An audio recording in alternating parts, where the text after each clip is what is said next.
And we are live. Yes, sir. Yes, sir. We are live here on Let's Think Podcast. I think you already know who I am, but let me go ahead and reiterate that. I'm your That's brother, right. 6'7" is Islam L. Yes, I sir. rise, giving all thanks and perfect praises unto Allah, highest honors to his holy prophet, honors to the forerunner Marcus Mosiah Garvey, honors to the Moore Science Temple of America, honors to all leadership, past, present, and future of the Moore Science Temple of America, honors to Mm. my leadership, Brother L. Porticel, and honors to his Grand Sheikhs and white, Sister M. Porticel, honors to his administration, and honors to each and every one of you who are participating in the comprehensive program of uplifting fallen humanity. Come I on give now. all of y'all Islam, peace and love, and don't let me forget, honors to the guest. I think y'all Yes, know sir. who he is. I don't think he need no introduction, but I'll go ahead and introduce the brother. This is our brother. This is our brother. The champ is here. This is Brother Sharif Anael-Bey, and we in the building Islam. tonight, man. We got a Islam. Islam. dialogue tonight. How you doing, brother? Islam. I'm well, dear brother. I am well, sir. I am very, very well.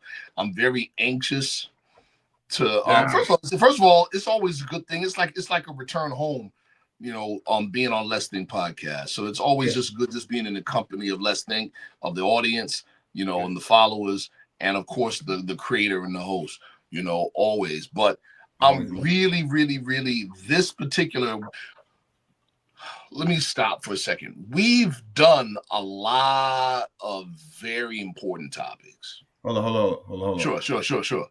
Peace, Billy Carson. I see you in the chat. Peace, Billy. Salute. Yo, listen. Islam, brother Roy Bay. Shout out to Islam. Billy Carson, man. Yes, sir. Him and Brother Rich are real kingmakers, for real. Yes, sir, man. And shout out to brother Radiohead Rich, man. I truly enjoy your channel, brother. Yes, sir. Brother Rich, I truly enjoy your channel. Me and the brother Sharif, Yes. we quite often speak about your content and we For sure. build. So, and I really enjoy your channel. So, man, and also I appreciate you giving me that drop, your Yes, YouTube sir. brother, Yes, on the sir. channel, because that definitely helped me. And Yes, everybody, if you're watching right now, you're not subscribed, please subscribe to Let's Think Podcast. absolutely. Please subscribe and hit the like button. We need Absolutely. we need that boost. But brother, Absolutely. let's go. What we So, talking so about? this particular topic is very, very, very, very serious.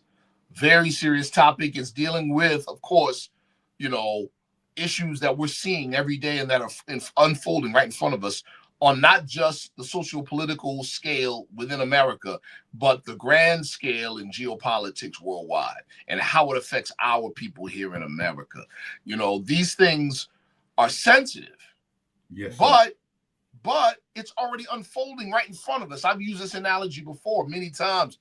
In a game of football, the play is only secret in the huddle. When they run the play, everybody sees it. But you have to be somewhat of a football aficionado to know what it is you're looking at, even when the play is running. Yes, sir. You know what I'm saying? You got to know the difference between play action from, whatever. You got to know what you're looking at, despite the fact that it's happening right in front of you.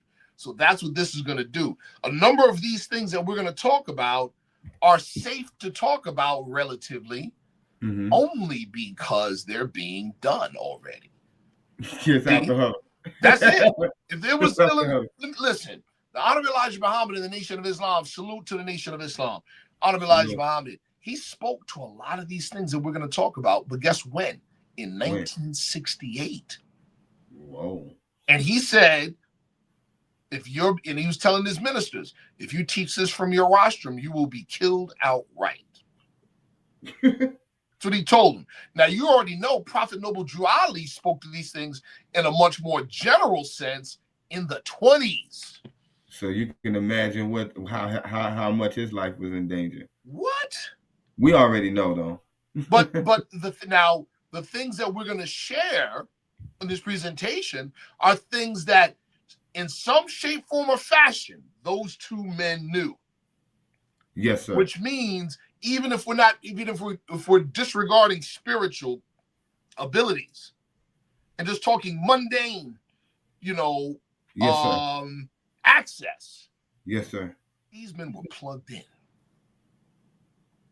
You see? Yes, sir. These men were plugged in. to even have an idea of this stuff. But also, too, guess what else it shows you? That what we're seeing unfolding in front of us, it's like Denzel Washington talking to Ethan Hawke at a particular point in the movie Training Day, when he says, wait a minute, Ethan Hawke says, you've been planning this all day? Denzel Washington said, I've been planning this all week, son. Right?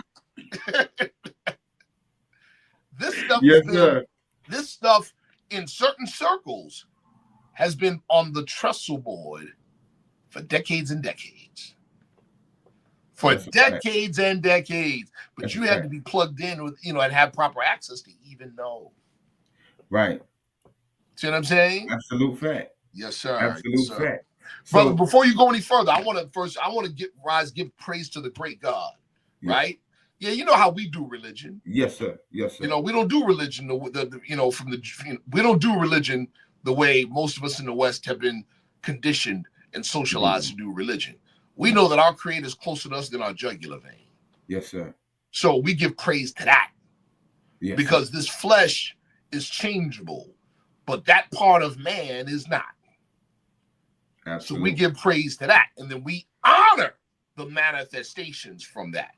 We honor Prophet Noble Drew Ali. See, we honor the vehicle which he established to get us where we are and to educate us, right, in an uncolonized way. That's the Moorish Science Temple of America. All past, present leadership. I want to honor my leadership, Brother R. Jones Bey, my leader and teacher. I want to honor his assistant, Brother A. Hopkins Bey, my first Grand Sheikh. I want to honor you. I don't know if you knew that or not. Nah, honest to the brother. This is my first Grand Sheikh, right? I want to honor Let's Think Podcast and its host. I want to honor the audience and the subscribers. I want to honor all of our guests. Again, I want to, salute to my big brother, Billy Carson, man. Yes, sir. Yes, sir. And Billy, by the way, the show was dynamic, brother. The show was dynamic. It was powerful. Very powerful dialogue. Yeah, and I love the way the dialogue went, because it wasn't like, being that I'm a podcast and I'm a YouTuber now, so I study the game a little bit now. Right. And the flow of the conversation was so smooth. You could tell it wasn't forced. It wasn't nothing that, I know I'm pretty sure you had your talking points or whatever, and you knew y'all probably had in your mind pretty much what we was going to bring to the table, but it didn't look scripted. I could tell it was a genuine dialogue, brothers sharing wisdom and just enjoying each other's energy, man. So it was really refreshing to be able to dialogue so naturally and organic on these topics with someone. Yes, sir. Without, you know what I'm saying? A lot of times, you know as well as I do, a lot of times when we're talking about things that we talk about, you have to educate people first in order to even have the conversation. Yes, sir. You know what I mean? Yes, and that wasn't it was a great conversation. A lot came out. I didn't realize how much until after I looked at it later. Hey, look, bro, I don't even gotta plug the brother, but man, y'all go to forbidden knowledge. Yes, sir. And brother Billy Carson's channel, and check that show out with Brother Sharif. It was really dynamic, man. Powerful show. A lot of powerful information. And I always tell Sharif, bro, every time you come, I say, bro, you done it. You know what I'm saying? I've done it again. So, you know what I'm saying? That was another one of those moments. You know what I'm saying? And this one right here, though. I want to say something else, bro. I'm gonna tell you something. Another gift you got. Yes, sir. You have the ability to talk about the same subject multiple times, and somehow it's almost like brand new every time I hear it. I know what you're talking about. You know what I'm saying? I don't know how you do it, but I know what you're talking about. So there's a type of thinking, right? Yes, and when I say this to you, because you're an avid reader, also you read the Quran, the Quran, the Moorish Science of America, of course, but the Arabic Quran you read. Yes, sir. What makes the Arabic Quran so difficult for the average Westerner? Here it is. This is what it is, brother. Watch me. we think linear in the West. First it was this, then this, then this, then this, then this, then this. There was this beginning, and then here's the end, and then chronologically everything in a linear fashion. That's how we think. Mm-hmm. The Quran of Mecca is not written that way. Let me tell you how the Quran of Mecca is written. You've got a ball, like a glass ball, with, let's say, 100 and some odd windows, little windows, that you can look through the ball into things in the center of the ball. Mm-hmm. That's how so in other words, if linear is monochronic, that ball is polychronic. Where do you begin? Wherever you like. Yeah. And if I look, watch this, I can look in this one window and see something and describe what I see. I can look at the same thing from another window. And then possibly look through one window and out the other one. You get it? So that's why you'll see in the Quran of Mecca, and we said to Adam, blah, blah, blah, blah, blah, talking about a particular thing, instance. And then in another surah or chapter, deal with the same issue from another perspective. It's not written chronologically in a linear fashion. Right. So it's presenting a different way of thinking. Repeated, oft repeated. So we can train our minds to do the same thing. Every time you look at a particular topic, you see something new. Mm. You see something different. You see what I'm saying? Mm-hmm. Yes, sir. Yes, sir. Yeah, we can train our minds to do the same thing. Yes, sir. Yeah. Yes, sir. Definitely. Most definitely. Man, so how you feeling? You ready to get into this presentation? I'm ready to go, brother. I've been running all day. I was feeling kind of worn out earlier, but I'm amped up now. So, hey man, you always do that when you get ready to do this straight, bro. Yes, sir. Yes, sir. You know. I think that's it. Are we on the screen? Yes. Yes, sir. Yeah. Advent assessments, people. And that looks real crisp on your screen, brother, man. Bruh, man, hey, listen, I don't got to keep saying this every time I get on here. But you and those graphics, man, I'm going to start getting you to make these thumbnails too, bro. I got you. You know what I'm saying? Like, yes, sir. Look how clean that is, bro. Yeah, like that looks crispy, bro. Yeah, that's clean. I like what you did with the Statue of Liberty, see. Well, yeah. I can't take credit for that, Mo. That was you didn't do graphic. That? I was just happened to see that graphic and I snatched it. You clipped it. Well, yes, I get you. Guess what? You still got a great eye, brother. Praise Allah. Yes, Praise Allah. Sir. But yeah, so that's the topic. Advent assessments, the restructuring of global power and the role of the so-called African American. This is a deep, deep topic, people. And I need to say this before we get started. I put in a lot. I mean, I always put in a decent amount of energy in my presentations. Right. This one in particular is so information dense that every slide is potentially its own presentation.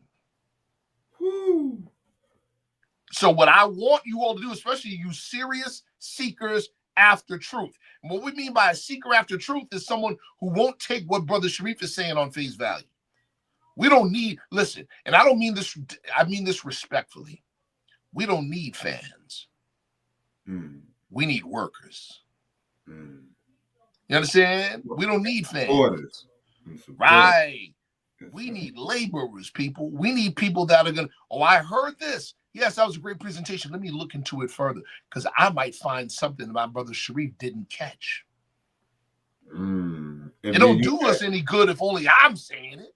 Me and you had those type of dialogues too. All the time, dear brother. Yes, we do. But what we want, we need the Let's Think podcast subscribers to think the same way. Yes, sir. You see what I'm saying?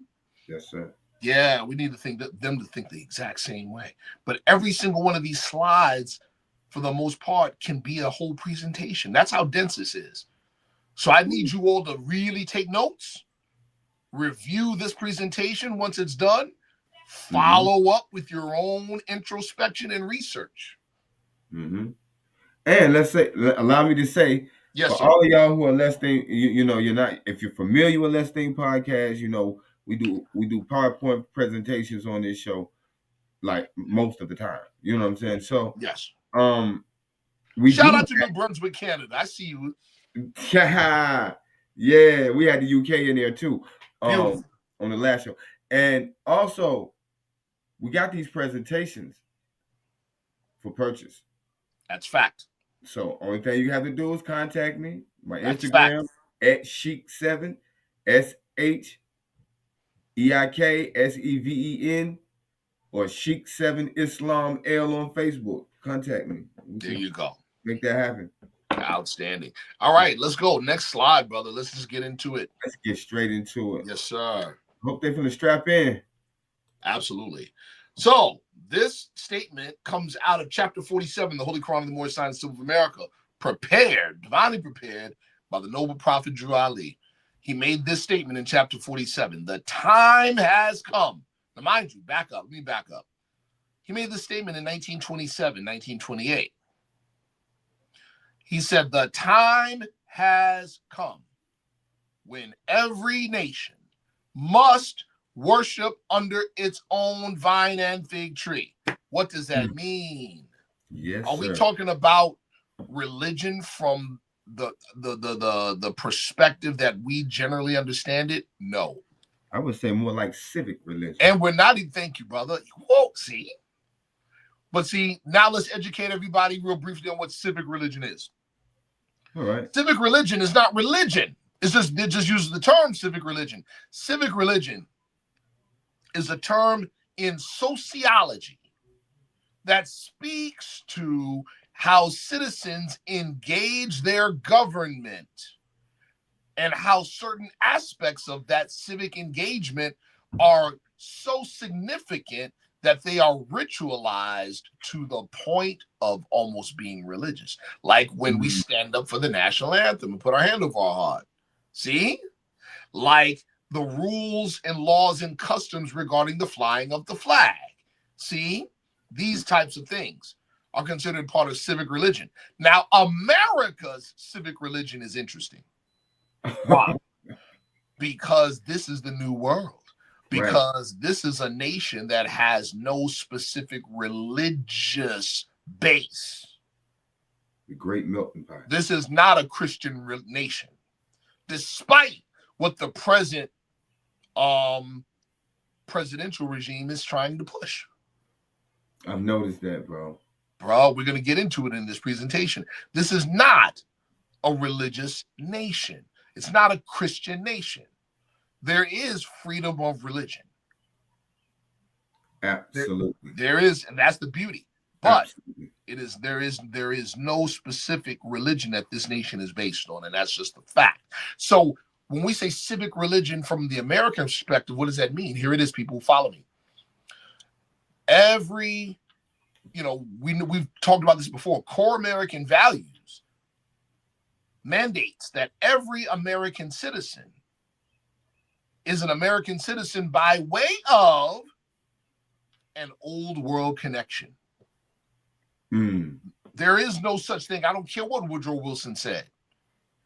And what certain people are saying today. There is no such thing as I'm just American.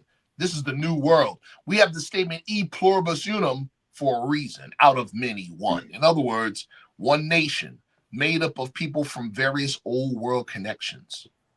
See that? Yes, sir. So even if you're Native American, if you are an American citizen, what your contribution is to American society is your old world connection. See?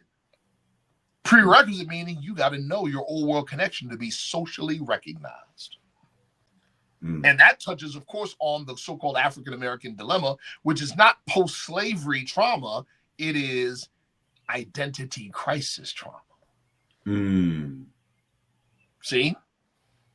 It's identity crisis trauma. Though slavery probably did, though it did contribute to it, it's just not. Oh, absolutely. That in its totality. But it's just like something that even our brother Billy Carson has said before, which he said, I was like, wow, okay. Every nation suffered slavery. Yeah, our prophet said that. But, right. Prophet Drew Ali said it. Through sin and disobedience, every nation has suffered slavery, right? Right. So what makes what happened to us significant? Here it is, a couple things. Here's the one. Every nation has suffered slavery, but name one nation other than us that has been obligated socially to identify by their former condition of servitude. How about that? What nation identifies themselves by being formerly slaves? Here's the second thing. Every nation did suffer slavery, but no other nation besides us lost their memory in the process. Memory and identity. That's an absolute fact. Absolute fact. Nobody can deny it. No. See what I'm saying? Right. It's so crazy that when there's efforts by people from our nation, and we are a nation, not just a hodgepodge group of African descendants, but when there are efforts to link to an old world connection, the rest of the world says we are culture vultures. How about that?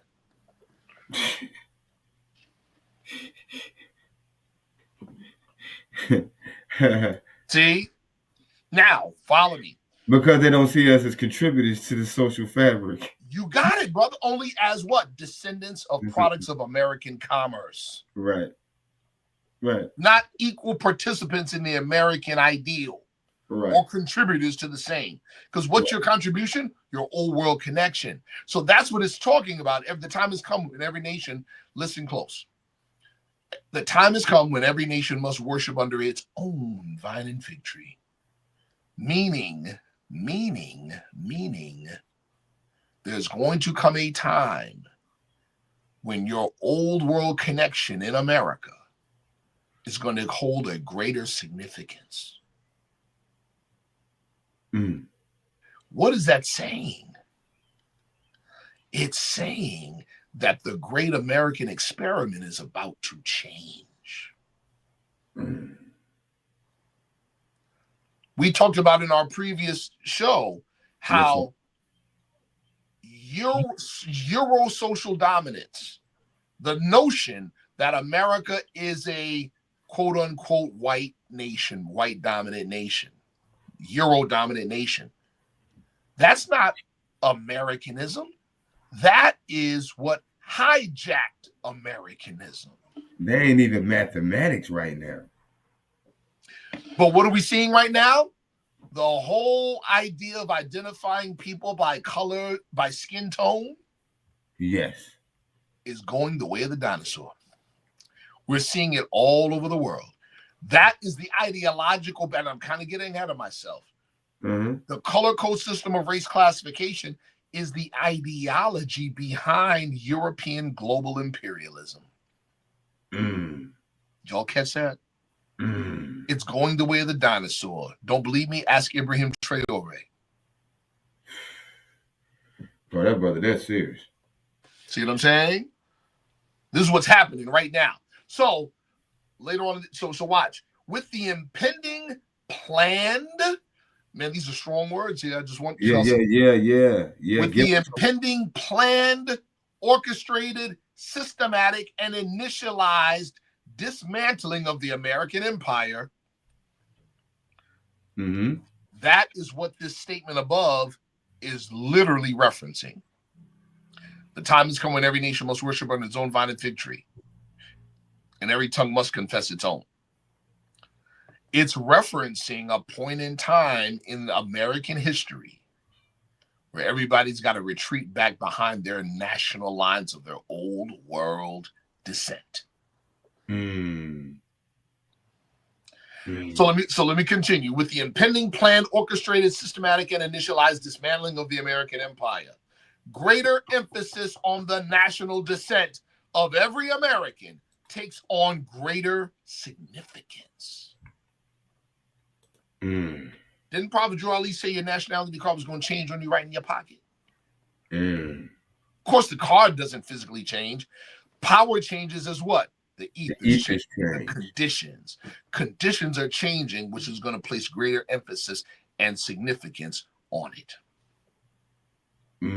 Remember, we were born in the heart of Euro-Western global dominance. We're born in the epicenter. Yes. This is important because we're seeing the death of Euro-Western global dominance. But we are located in the epicenter of it. Yes, sir. This is not new. It's only new to us in America because we have bought and swallowed the propaganda. Does that make me anti-American to speak like this? Absolutely not. I'm an American citizen. I love my country. But if you're responsible, you are compelled to be constructively critical about what you love. And you are qualified to do so by your love for it. Don't ever let anybody trick you out of your spot talking about you can't talk like that about America. That makes you anti-American. How? Well, just because I address the issues that exist within my circumference. How? How am I anti? Come on, bro. Matter of fact, I'm a truth teller. Yeah, you don't come on, you don't raise your children that way.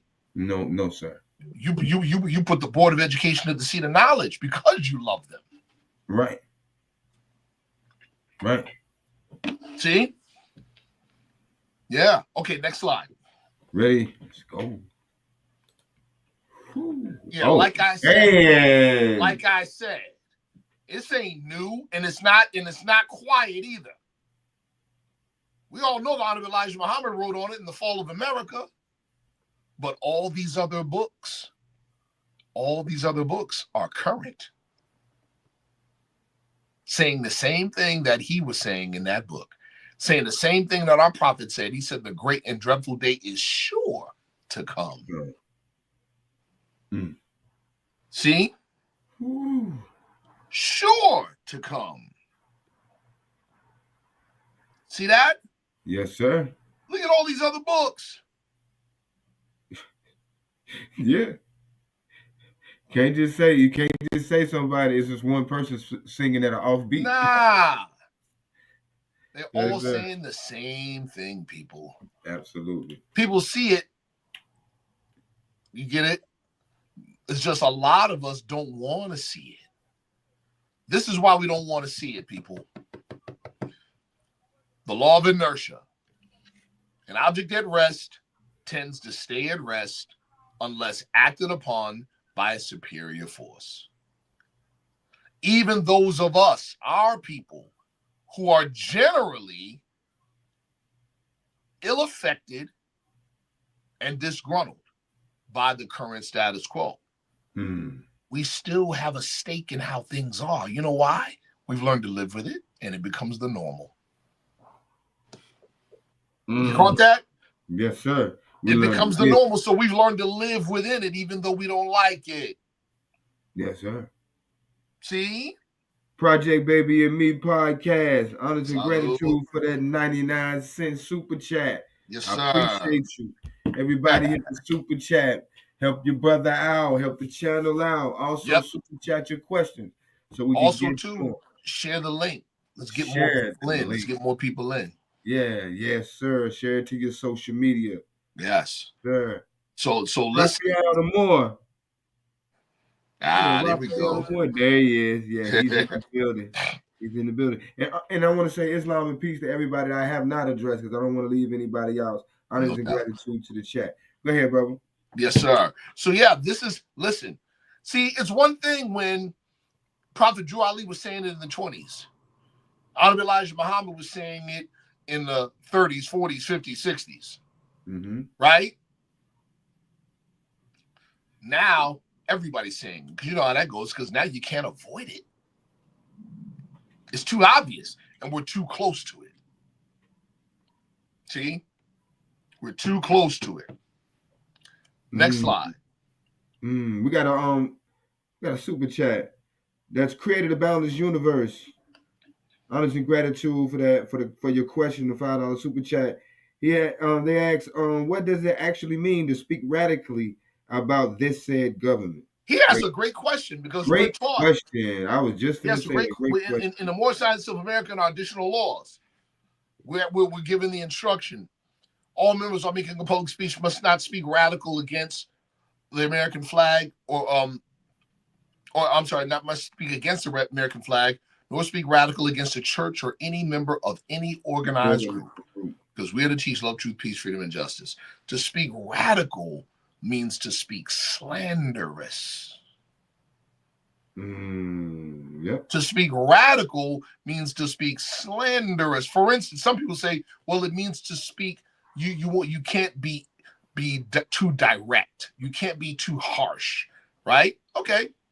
Was the prophet Noble Drew Ali harsh when in the beginning of chapter 46, he says the foundation of Christianity began in Rome? Was he being harsh? Was he speaking radical? I mean, at that time, at that time, it could have been considered radical See? because it was so. It was so. Let's put it. It It was was, so. you know what it was, bro? It was It was so brave. diametrically opposed to the current narrative. Right. When he said this, therefore we are returning the Church of Christianity back to the European nations as it was founded by their forefathers for their earthly salvation, while we, the Moorish Americans, are returning to Islam. Right? Is that radical? Or, right? You see what I'm saying? So, right. So we have to really take a look at what that radical. See, some people say radical is you don't want to ruffle feathers. That ain't what that means. Oh no. That ain't what that means. It means don't speak slanderous. You see? Honest and gratitude, Brother Roy Bay, for this $10 super chat. I appreciate you, brother, man. Yeah. 100. That's Praise the Lord. Praise the Lord. Yeah, it means it means we can't speak radical, we can't speak reckless. You see what I'm saying? And or malicious. That's not malicious. Honest and gratitude created a boundless universe for the $2 super chat. He said it is truthful. There it's truthful. It's truthful. There you know, it's not disrespectful. It's truthful. You know what I mean? Right. And this is what the prophet said about that. Who should the truth affright but the guilty? Whoa, ain't that a powerful statement? See? Who should the truth affright but the guilty? Mm-hmm. Yeah. Mm-hmm. Yes, sir. Mm-hmm. Yes, sir. All right, next slide, there, brother. Let's go. We got plenty of information to cover. Oh, yeah. These are, now mind you, I have to say, I got to go back to what I said about, we're talking heavy. These are heavy words. Yes, I said that we are looking at the beginning, not even the beginning, but we're looking at a planned, orchestrated, systematic, and initialized disassembling of the American empire. That's what we're looking at right now. Believe it or not, despite what people are saying, look at the evidence of your senses, people. Like how we used to say in the streets. I don't care what you're saying, I'm watching your hands. Yeah. I don't care what they're saying. I went to the grocery store to say and look at the shelves. Come on. Okay, see, there you go. So major contributing factors to what I just said. Number one, de-dollarization. If you're not familiar with that term, get familiar. That's one of the biggest topics in the Honorable Elijah Muhammad's book, The Fall of America. And what did Prophet Noble Drew Ali say about it? He said the day is going to come when you see a $20 bill on the ground and you won't even stoop to pick it up. God almighty. That's de-dollarization. In other words, and a part of that, the second point, the end of the petrodollar, that's part of de-dollarization. We're going to get into why, in a little bit later. Internal economic collapse, a result of de-dollarization. Internal social collapse. In other words, what has hijacked true American ideals is the color code system of race classification. There is not one person watching this right now that can tell me or that can deny that the number one social issue in America now is the race issue. I mean, I, if they can see, you know, That's the number one issue. See what I'm saying? though it may not be per se my issue, you know what I'm saying, but Right. it's a big issue. It's the number one social issue facing America right now. Yes, sir. Now, here and connected to that, unsustainability and the reversal of color code racial identity and new emerging social identifiers to address the artificial color code system. People are realizing, okay, the reason you have ADOS, BIPOC, FBA is because people have figured out that, you know what, our real issue is identity crisis. Mm-hmm. But they're just doing a lot of lateral moving because they don't have all the proper information to make a responsible decision. That's all. That's all. And you've got a growing number of Europeans that would be considered or classified, and American society classifies them as white, that are trying to abandon whiteness. I have seen that, sir. Yes, because they know what's coming. You know what's coming? Reckoning. But they're thinking the reckoning is going to be something wild and violent, like what happened between King Baldwin and Salahuddin. Oh yeah, they thinking about blood filling because the streets right because when Baldwin's predecessor, when they took Jerusalem from us, they murdered every man, woman, and child. Mm-hmm. And they held it for about 100 years. Their biggest fear was what? Salahuddin coming in and doing the same thing to them that they did. Yeah, to mm-hmm. Salahuddin showed, he's like, no, I'm not that. He said, we will give you all safe passage. All of you. That's what he did. That's called mercy. That's called humanity. See? Yes, that's what happened. But that's an attribute of the human soul. There you go. There you go. So that's what we're facing. Economic collapse and social collapse. Let's go. Here we go. The expiration. Boy.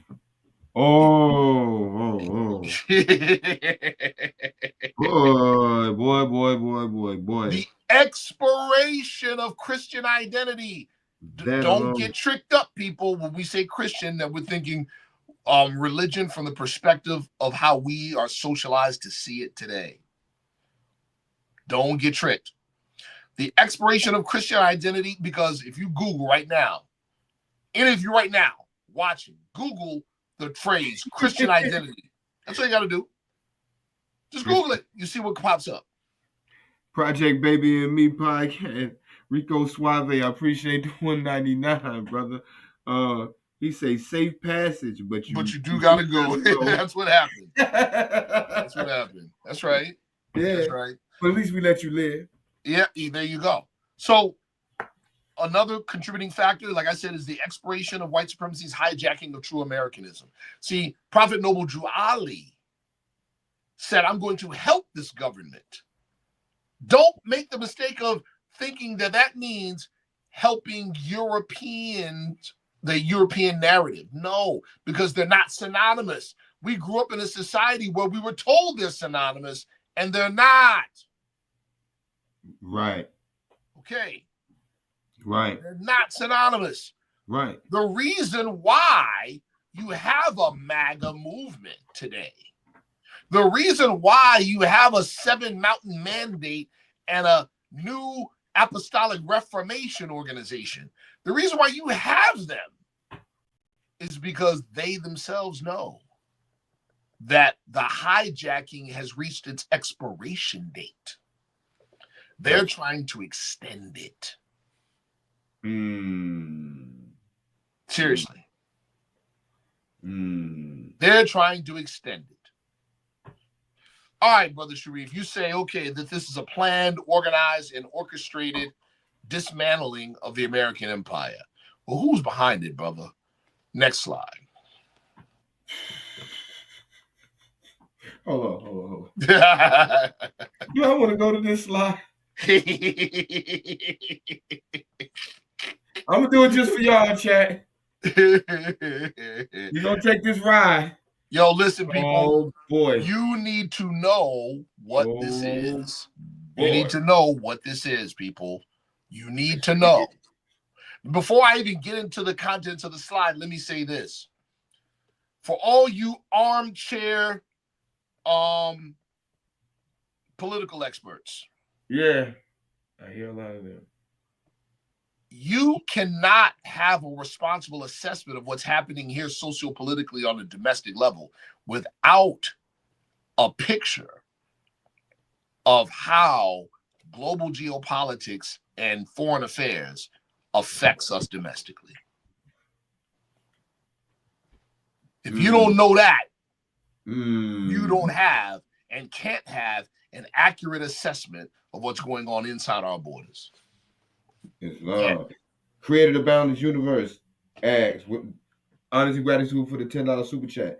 Asks, is America the United States Union Society one in the same, or is one the land, the continent, versus the ideology or system operating on the land of North America? Yeah, that's a great question. And that's a great question that gives me an opportunity to do some cleanup work. Yes, sir. And not necessarily my mess, but some cleanup work nevertheless. Yes, there's a Supreme Court case, I think the year was 1945. Hovind Allison Company versus EVAT. That was the name of the case. Supreme Court decision. That case gave the first time ever definition of the term United States.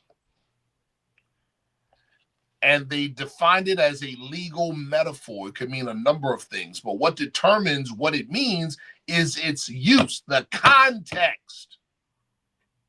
There's Brother McGriff. You see what I'm saying? It all depends on context. People, context is king. But for many of us, because we're lazy-minded, because there he is, Islam, brother. Islam, bro. Sure. So listen, because we're so lazy-minded as a mass of people, as the general public, we'd rather have somebody else think for us. Context is usually a moving target for most of us. See? So United States, depending on the context, could mean the 50 states. United States, depending on context, could mean Congress assembled. The United States could mean, from an international perspective, American states, which means American nations, which would be Canada, Mexico, Argentina. You see my point? All depends on context. Right. All depends on context. So the term Union of States is one way you could define the United States. Right. You understand? It's create a balanced universe. I'm sorry, go ahead, brother. Wouldn't there be like an auxiliary of, like, say we have an organization, right? Yes. And we have an auxiliary of the organization, but it operates in the name of the actual organization. Because it's doing business on behalf of. Come on, brother. Yes, sir. See? Again, people, there's this level of nuance that many of us are not used to exercising. Yes. Now, brother, creator of the balanced universe, the full phrase, United States Union Society. So you got to understand the mind of the person who coined that phrase and made it public. The person who did that was a man named Charles Moseley Bay. So when he said Union States or United States Union Society, you have to understand what he was talking about. You know what he was talking about? Listen close, people. He was talking about neo-Confederates. He was talking about who we today would call MAGA, Seven Mountain Mandate, New Apostolic Reformation, Project 2025 architects, the Heritage Foundation.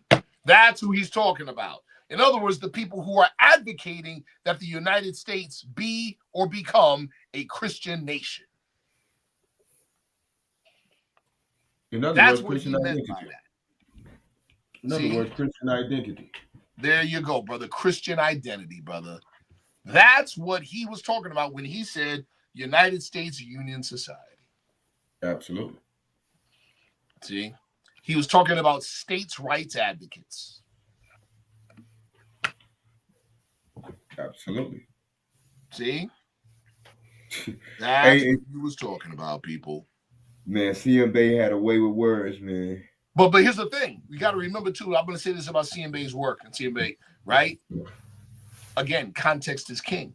CM-Bey did not operate a mass movement or a public organization. It was made specifically for Asiatic Freemasons and Eastern Stars. Bless you, brother. Salute. That's who his organization was made for. See? Yes. So it's presumed you already understood certain things. Peace. Yeah. Oh, yeah, but peace. All right, so let's get into this. What is the OCGFC, people? You got to know. See, everybody, there's all this talk about the deep state, the deep state, the deep state, the deep state. That has become the new boogeyman. Nobody can ever show him to you. But they swear he exists. Of course. That's the man. That's the man in the suit. You know? Right. Exactly. That's spookism. And they got people thinking that the deep state is only one political party. Y'all are out of your minds. Y'all are out of your mind. Okay, here we go. OCGFC is what? The owners and controllers of global financialized capital. That's a lot said. Mm-hmm. The key word is financialized capital. We're going to get into all of that later. But they are the owners and the controllers of global financialized capital. That is, if there was such thing as a deep state, that is the deep state. But here's the thing. They're not one singular organization of a bunch of old men in a smoky room. That's not them. It is a collection of owners and controllers of global financialized capital. It would include Wall Street, BlackRock, State Street, City of London. You see what I'm saying? It would include organizations and groups like this. But here's a key thing about this, about the OCGFC. There's what we call national OCGFC and the A national. We're more concerned with A national. A national OCGFC is literally an aberrant outgrowth of the West's greed. It's grown to the point where it's become a national, meaning it has no allegiance to any nation, period. And that includes America. They just play the game how it goes. That's right, brother. They don't got allegiance to no nation. They're beholden to no nation, no political party, nothing. What are they beholden to? They're beholden to global economic power and the preservation of emerging global markets. That's it. So your whole nation could burn up in smoke. They don't care as long as it serves their interests. And it's going to serve their interests. There you go. That's how they got it. There you go. Oh, it's a fire. Oh, yes, sir. You got a torch in your hand, you know? Right. It's a fire. They are the orchestrators of the current global power restructuring. You hear what I'm telling you all, people? Yes. We are watching in front of our eyes a restructuring of the global power structure. And in that restructuring, guess what? America has been reduced to a regional power. Yep. Now, watch this. Remember what I said? Don't listen to or don't believe so much as what you're being told is the objective. Believe the evidence of your senses as to the, in other words, the apparent outcome was always the intended outcome, regardless to what they told you the outcome was to be. Oh, yeah. Let me say that again.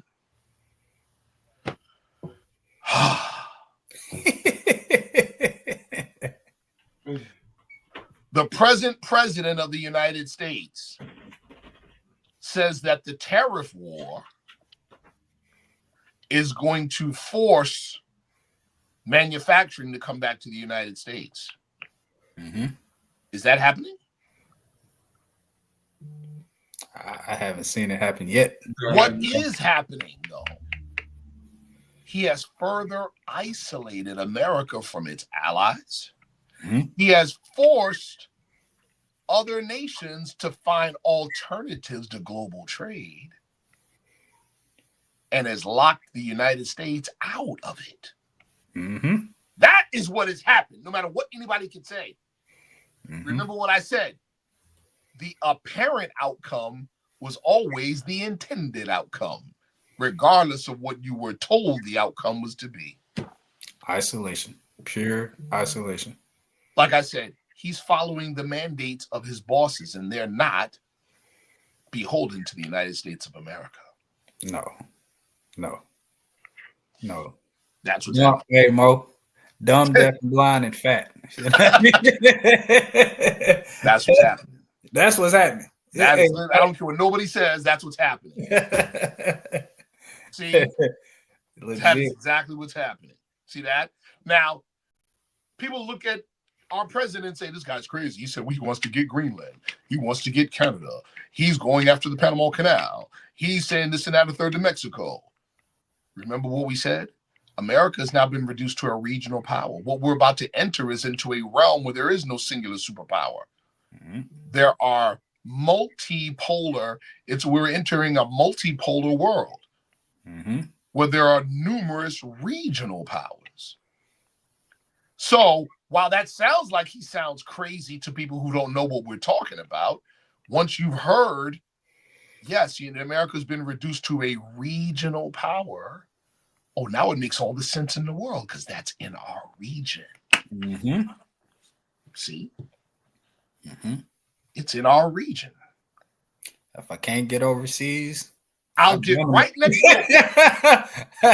I go in somebody else's backyard. There you go. See? I go get that bike out the backyard. Exactly. Yeah. See what I'm saying? That's what's happening. That's what's happening. Guess what else is happening? Europe has been economically colonized. Mm-hmm. All these, the things that I'm saying that we're seeing are decisions that were already made. Mm-hmm. Honors and gratitude to our brother Roy Bay for becoming a member of the Let's Think podcast family. Outstanding. Yes, sir. Outstanding. Oh, just to comment back on what you're saying too. Yes, sir. To a lot of people don't know that if you look at this prime example, Britain. Britain is no longer a European country. It's ran by Indians. Brother, listen. They control Britain. Yeah, see, you jumping ahead. But I mean, hey, me too. We're gonna get to it. See, because listen, brother, our people. How did the prophet say it? Prophet Drew Ali said it this way: the public is unstable and ungrateful. Mm-hmm. He also said this: general opinion is no proof of truth, for the generality of men are ignorant. What do we know in Marketing 101?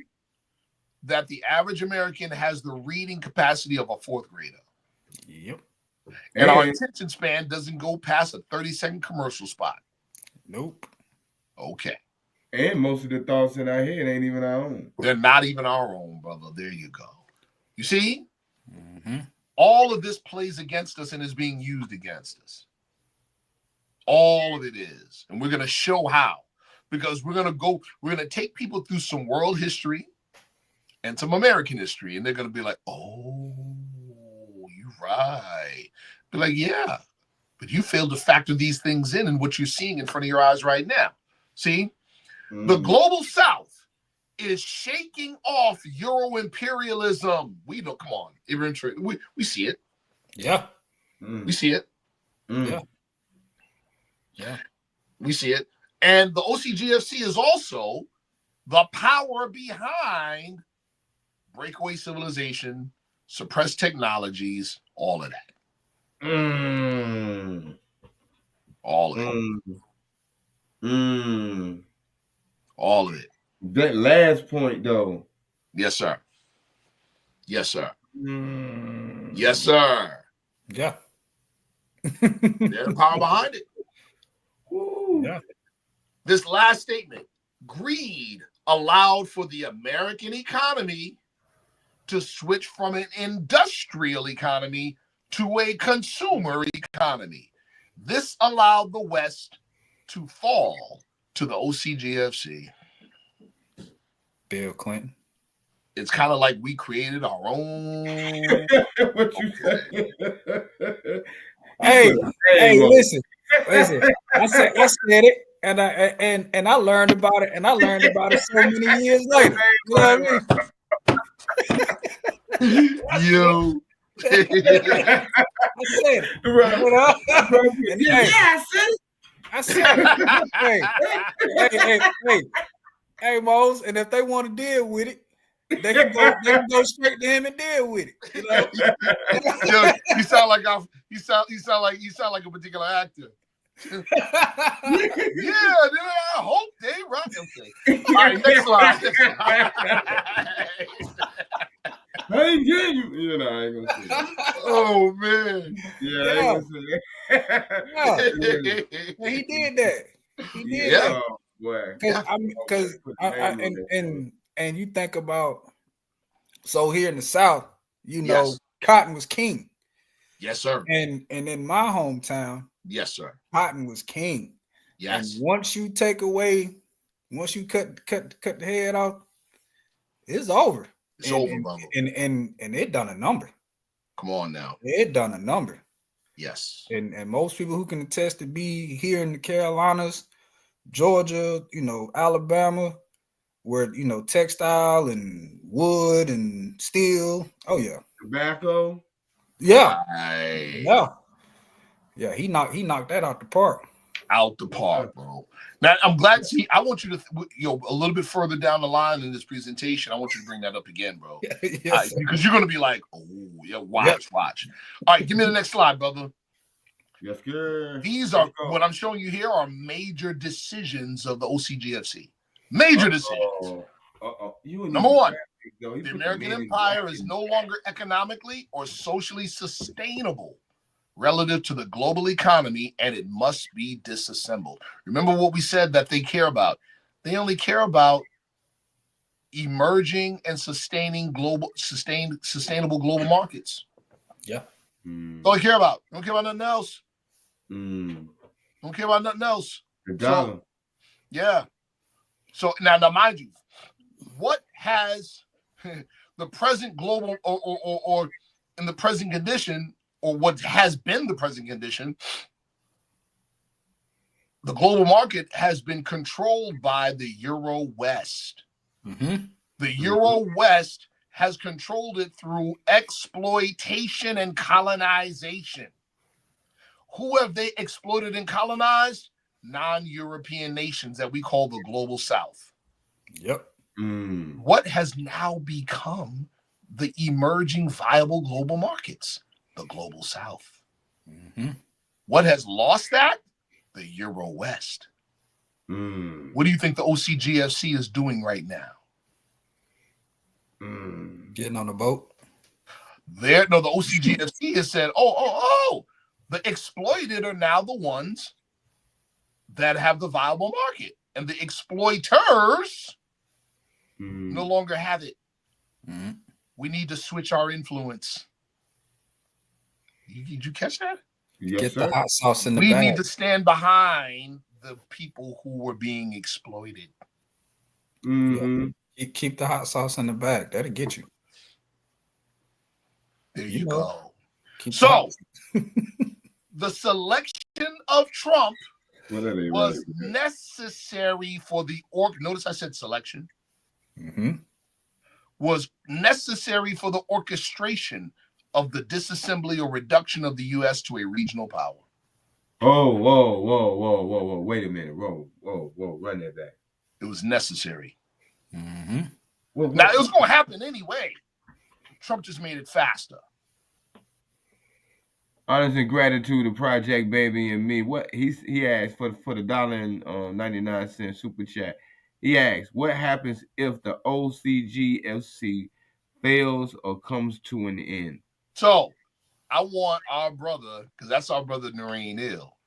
I want our brother Narain Neal to hold that question. We're going to get to it a little bit later. That's a very powerful question. Mm-hmm. That's a very powerful question, but let's hold it. Let's hold it. All right. That's a powerful question, brother. Yes, all right, so here, watch this one. Now we're watching this happen right now. These are decisions that have already been made by the OCGFC people. Zionist Israel must be neutralized as its purpose is no longer needed or desirable. Those are heavy words, brother. Mm-hmm. Those are heavy words. Let me repeat it. Zionist Israel must be neutralized as its purpose is no longer desirable and needed. We're going to get into it as to why. You know what it means? It's undesirable. But to even be able to say that means I would have to know the true purpose for Zionist Israel. We're going to get to it. Yeah. Europe is to be reduced further as a minor player. And indeed, it's actually being replaced. You know what the new Europe is? The Middle East. Why do you think Trump? Think about it. Now, all this may sound real crazy right now. But now factor in Trump's recent visit to the Middle East and he ignored Israel. And who did he go see? Syria and Saudi Arabia. And got the bag. What I just tell you. See? And went and picked up something. See what I just tell you. All right. Yeah. Listen, what we're talking about today is only going to sound crazy to everybody that is drunk off the U.S. Make America Great Again propaganda. Here we go. Hold on. We got another one. We have Creator of the Boundless Universe. Honest and gratitude for the $7 super chat. The creator of the creature of Jekyll Island. No. He's onto it. Excuse my eyes, bro. Yeah, he's onto it. National Banking Act and the New Deal promoted consumers. We're going to get to that, creator of the Balanced Universe. I promise you we are. But we're going to give you some things you probably never heard before. Yeah, we're going to give you some things you probably never heard before. But it's going to really allow everybody to tightly weave their understanding around what's going on. All right. The Global South now has the more robust populations. In other words, the population of the Global South is younger. Mm-hmm. The more robust economies, resources, and labor to be the new emerging global market. And guess what, people? BRICS is now the new cornerstone of that new emerging global market. Boom. Next slide. Hey, now people about to see something. What is BRICS, people? Here we go. Well, I'm being educated for real right now. BRICS is an intergovernmental organization comprised of an initial 5 national emerging economies. The emerging economies of the nations of Brazil, Russia, India, China, and South Africa. Hold on, let me say that again. Brazil, Russia, India, China, and the country that Trump called himself castigating recently and saying, because you're persecuting these European farmers, we're going to impose sanctions, as if South Africa is some poor third world country. The disrespect. You hear that? That doesn't control major trade routes that can make things real hard for America. All right. Yeah, they're one of the original. This is crazy. Yeah, they're right. Right. I don't mean, pardon me for the outburst, bro, but this is. hey, that boy seen something and said, "This is crazy." He read something. Whoa! Hey, that mo got excited. Oh, this is crazy. Right. Crazy, bro. Oh, it gets worse. It gets worse or better. Here we go. These countries and those subsequently joining are experiencing rapid economic growth and thus represent the new emerging global market. It has developed into an economic and geopolitical cooperative bloc. At present, it now also includes, guess who? Saudi Arabia, Egypt, Ethiopia, Iran, the UAE, and Indonesia. Can't forget about Indonesia. They pump out a lot. Bruh, listen. It gets better, brother. It aims to promote trade, investment, and financial collaboration with member nations, increase its influence in international affairs and global governance, and the creation of new financial institutions to reduce reliance on the U.S. dollar and reduction of Western global dominance. Mm-hmm. You hear me? Yes. It is the exigent circumstance. Mm-hmm. And guess what, people? The United States is blocked from joining. Yep. Honors and gratitude, Nicholas Bay, for the $5 super chat. Says, Islam brothers, the time has come when Moors must unite more than ever. Honors and gratitude to you all. Honors and gratitude to you, beloved. Praise the Lord, Nicholas Bay. We're going to show you even why, even more so in this presentation. All right, now you guys ready? Let's put on your snorkel. We finna take a deep dive. Put on your snorkel. I'm like the Pacific Asians. Yes, sir. Don't need it. We freestyling today. We good. Yeah, we don't need it. You be underwater for an hour fishing like it's nothing. Yes, sir. Yes, sir. All right, next slide, brother. Yes, sir. Man, you got to build about this right here. Yes. A little bit more off camera, man. Oh, for sure. For sure. Oh, no, brother, we really do. Yeah, all right. This right here, people. This who said that? The comedian? This right here? This right here? Yeah. Listen. Oh, this here deal. Right. The Bretton Woods Agreement.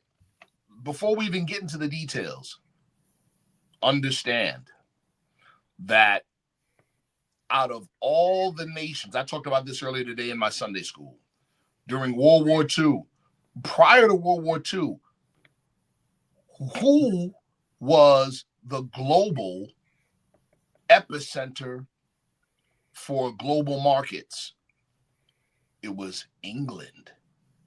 It was the UK, London to be exact, prior to World War II. Well, what countries got bombed during World War II? North Africa. England. Poland. Czechoslovakia. Yo, Germany. Yeah. Bro, everybody but the U.S. Facts. So at the end of World War II, what did everybody's economies look like? They were in shambles. But the United States economy was booming. Yep.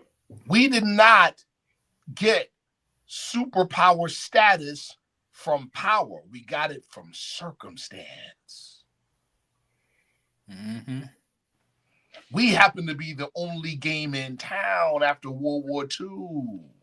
Oh, and don't forget the underhanded. Oh, brother, you know I'm gonna get into it. What do you think the Bretton Woods Agreement was? Don't forget the underhanded. Follow me. I'm with you. The Bretton Woods Agreement, y'all gonna like this.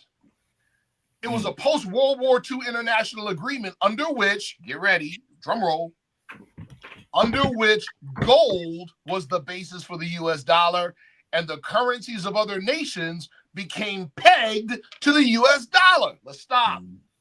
All these other nations' economies were unstable. They were in shambles. The only ones that was solid was the United States. Remember, at that time, the United States owned and possessed 75% of the world's gold. Okay. So guess what the United States said in short? Okay, you nations, you need a stable economy or else it's a wrap for you. Base your economy on the one thing stable on the planet, which is the US dollar. Can I add to that? It was the hijack, bro. It was the shice. Bro, it was the jokes. It was the jokes.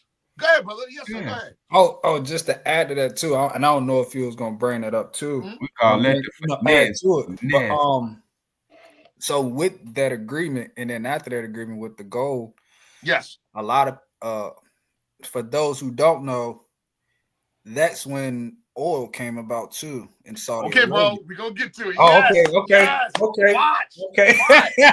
I ain't gonna say no more there. Yes, sir. Here we go. Yeah, he is. He gonna say something else. Go ahead, say it again, brother. I said, yeah, he is. He gonna say something else. Oh, you already know. So the U.S. dollar through this agreement became the standard for international trade. What did that mean, people? It meant that any other nation, in order to get the things it needed, had to convert their currency to U.S. dollars in order to get it. It had to come through us. It had to come through the United States. Got to come through the West. At that time, the U.S. held 75% of the world's gold. The agreement basically told the world to trust the U.S. dollar if they wanted to obtain a stable economy. There you go. What did it do? Force the world to accept the U.S. dollar as the international standard. This wasn't like, hey, now mind you, we're talking about U.S. allies here. That's how you treat your allies? You gangster them? Yes. You deballed them. Of course. Yes. You basically deballed them. That's literally what happened. Right? You forced the world to accept the U.S. dollar as the international standard, allowed the U.S. the ability to print dollars with no consequence, run gigantic deficits, fund wars, fund the military-industrial complex. I was going to bring that up and next. Still hold other nations to the U.S. dollar. I was going to bring that part up next, Mo. Yeah. Force the world to accept the U.S. dollar as the foundation of the global financials. What do we say about BRICS? Force the world to accept the U.S. dollar as the foundation for the global financial system. How do they speak about this in the book of Revelation symbolically? No one could buy, sell, or trade without the market. Okay, there you go. Oh, boy. Right. Right. Boom. Right. See that? Okay. Post-World War II, the only world economy not in shambles was the United States. We already mentioned that, who came out of the war in a far better condition than it went in. All other nations were forced to accept the deal. The only rival the U.S. had in the world dominance by 1990 was the USSR.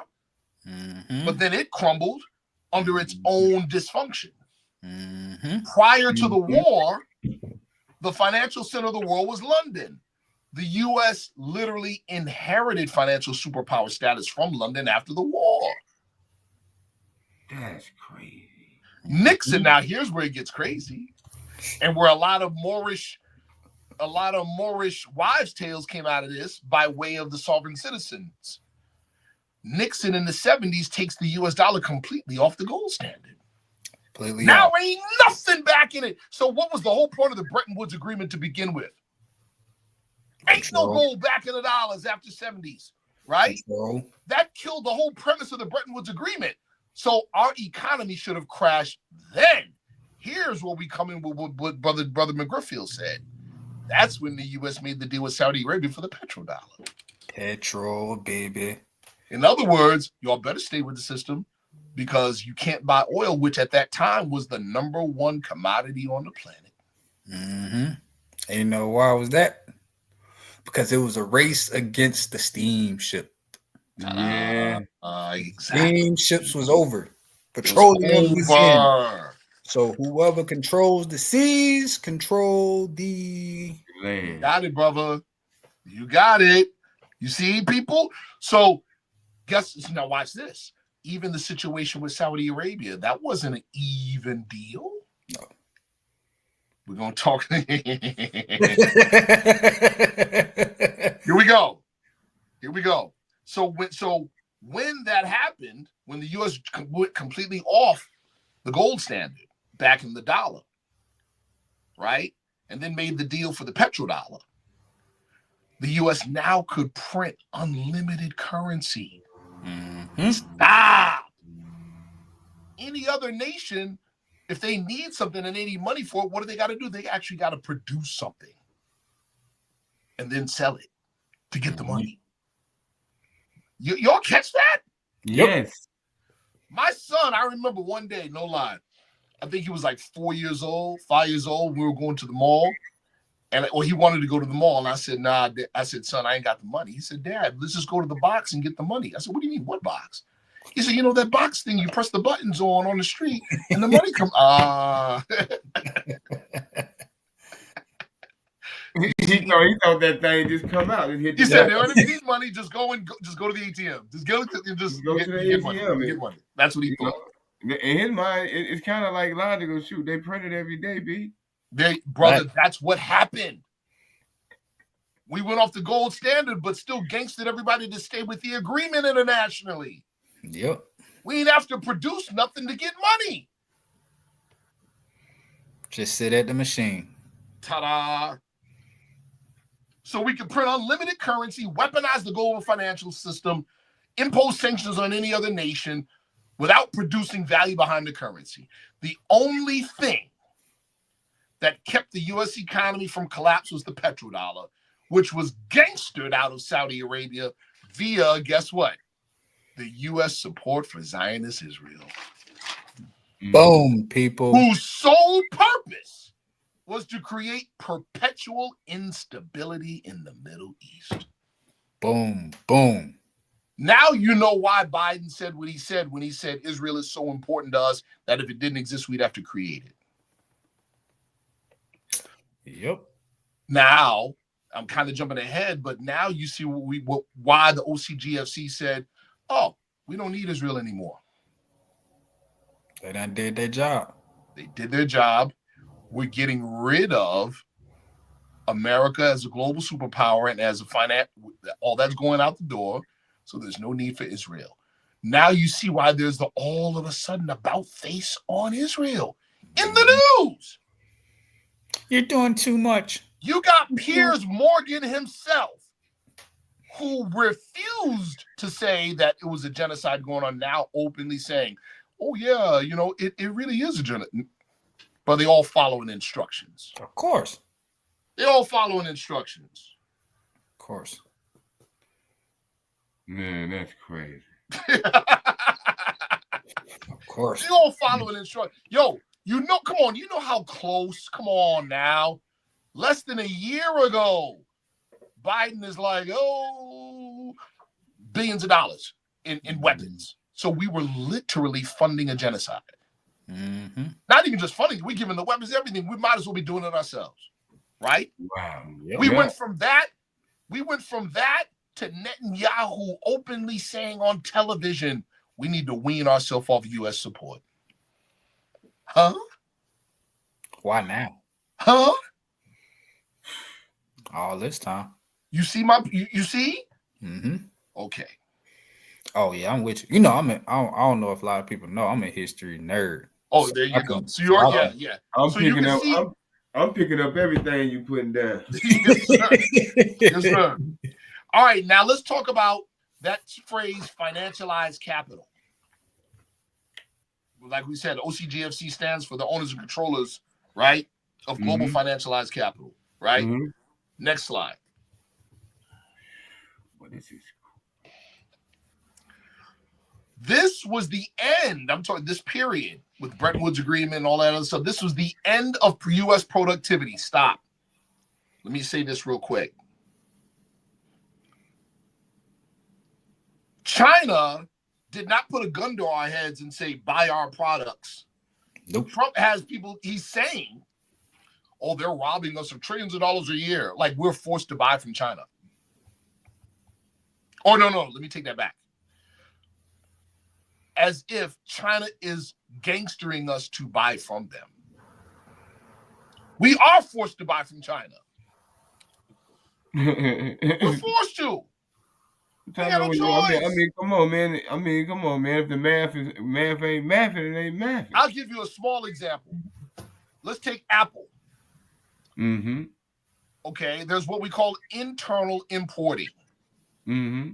Meaning Apple imports things from outside of the country that it needs for its company. Get it? Mm-hmm.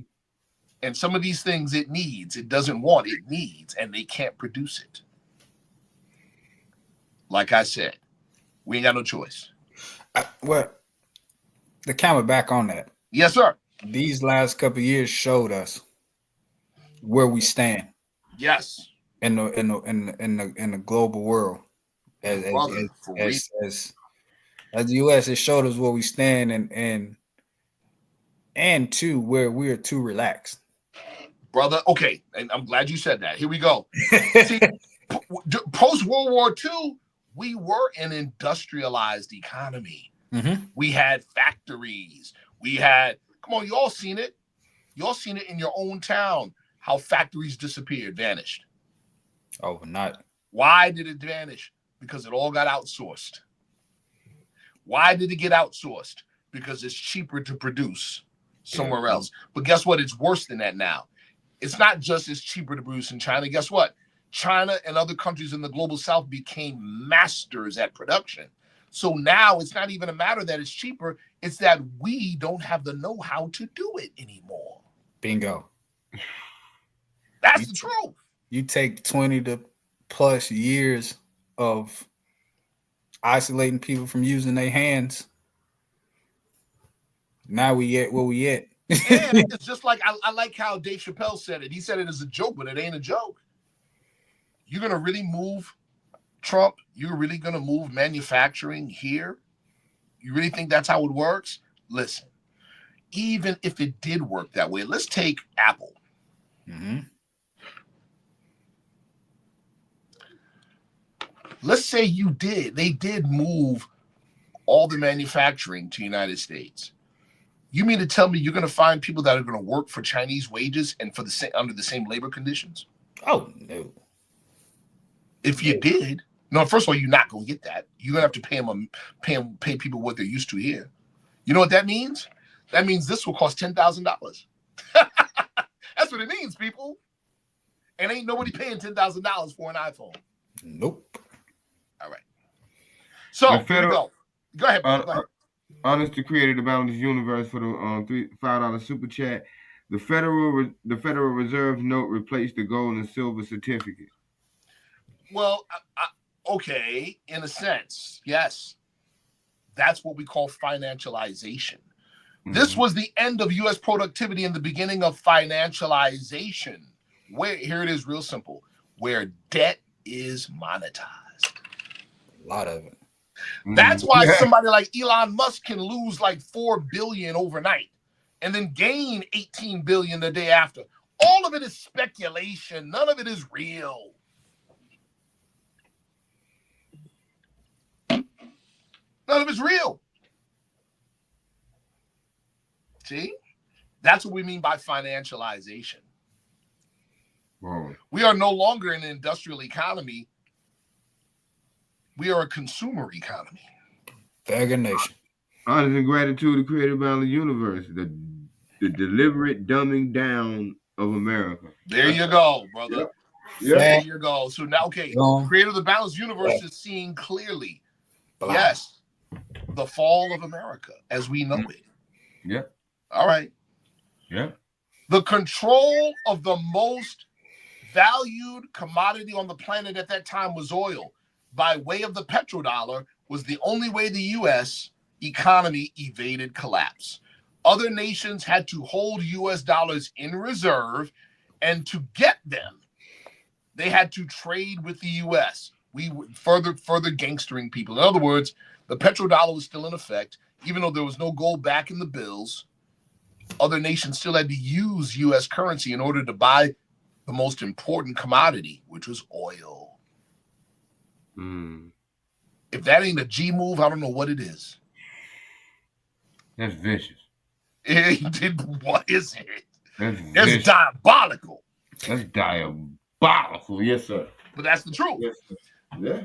It forced the nations of the earth to finance America's debt. In other words, we literally like, yeah, you pay my debt. That's what we were doing. Facts.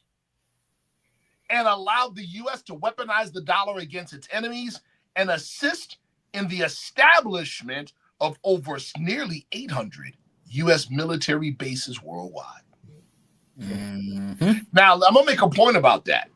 Of course, we know what it is. It's imperialism. It's global imperialism. Right? See, what you had is, know what came out of the Bretton Woods Agreement, people? You want to know this. The World Bank and the IMF. The World Bank and the IMF came out of the Bretton Woods Agreement. What do the World Bank and the IMF do, especially for struggling countries? Offer loans. Centralized banking. There you go. But what did those loans come with? Strings. They were forced to, in order to get the loan, adopt policy and regime changes, allow for, protection. What was the protection? The establishment of those military bases. Mm-hmm. And to get those resources up out of there. There you go. Yeah. Somebody got to protect the goods. So the U.S., our country, right? Our country. Capitalized off of the disparities of other nations post-World War II, gangstered them into an agreement that made us the world superpower, and then established bases and other things, and then engaged in global statecraft to do what? Prevent the rise of an alternative that they could go to. A lot of guerrilla warfare. Straight like that. The end of now what did happen 2 years ago, people? Saudi Arabia said, yeah, no more petrodollar. Now you get why that's so important. You hear that? Yep, no more petrodollar. And the same year, BRICS was founded. Woo! Come on now. You see it? The end of the petrodollar was the major initial step for de-dollarization as the major tool for the dismantling of the American empire. For if and when the U.S. dollar loses power, America loses power. Mm-hmm. And de-dollarization is now accelerating. Yep. America is to be reduced to a regional hegemony among other regional hegemonies. In other words, like we said, a polynational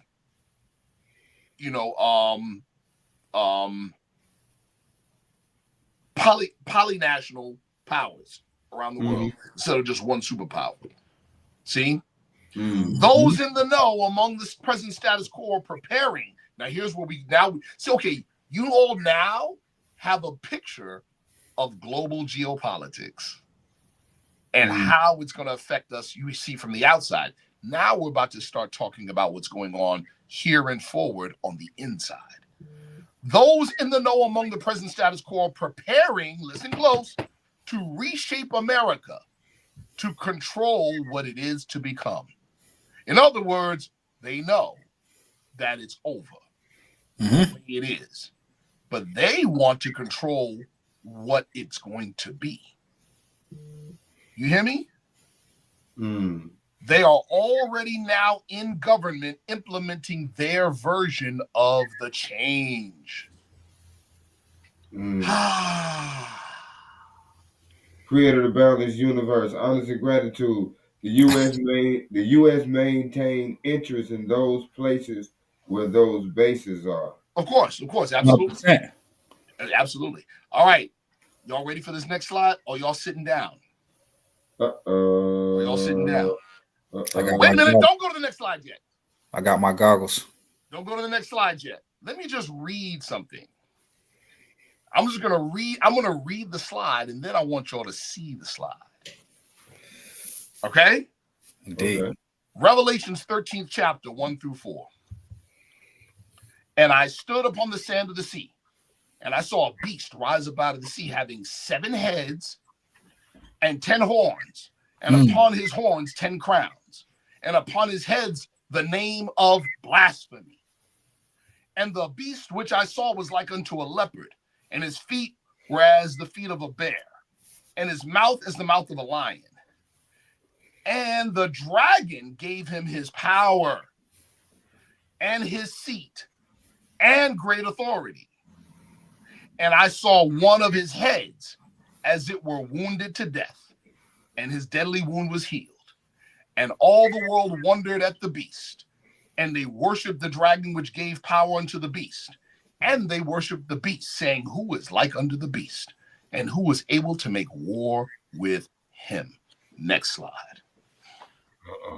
Well, you just did an intro to a mixtape, G. Yeah. Yeah. Oh man. Yeah. Oh Yeah. man. You just did a mixtape. You intro to a mixtape quick. Yeah. Y'all see it, don't you? Yeah.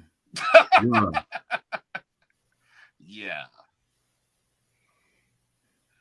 This is one of those times where biblical prophecy is not that ambiguous, is it?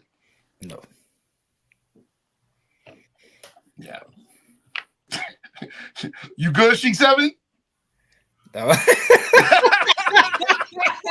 Hey. Yeah. Mo weren't ready. He weren't ready. But you know what though, bro? When you no, you gotta realize, bro. The reason why I'm like kind of like stuck like that is because when you were reading it, that's what I saw. That's what you saw. Right. And when I flipped the switch, I was like, oh man. I was right.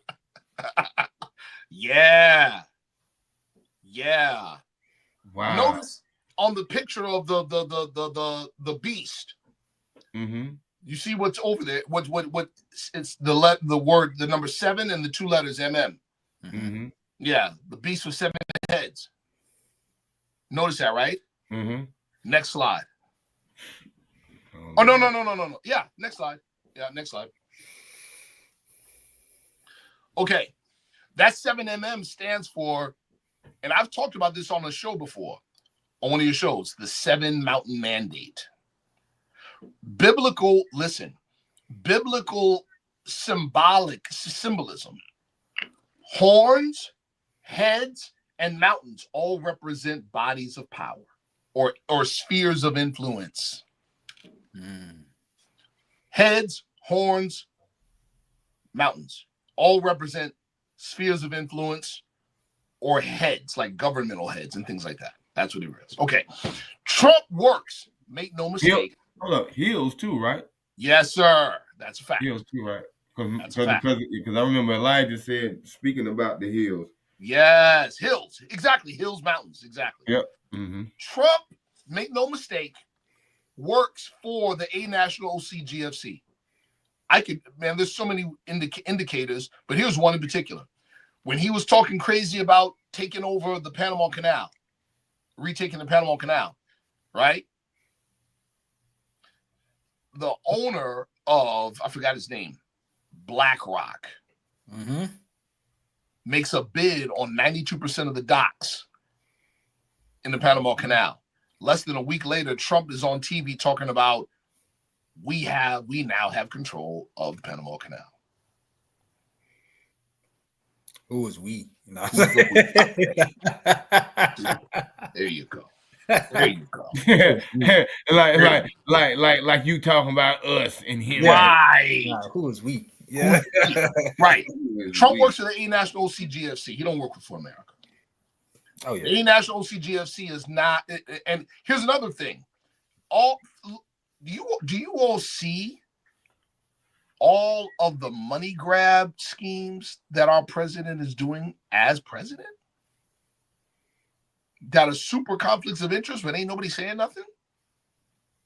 Especially that bit when that came out of Saudi Arabia. Man, the Qatar, situation with the plane.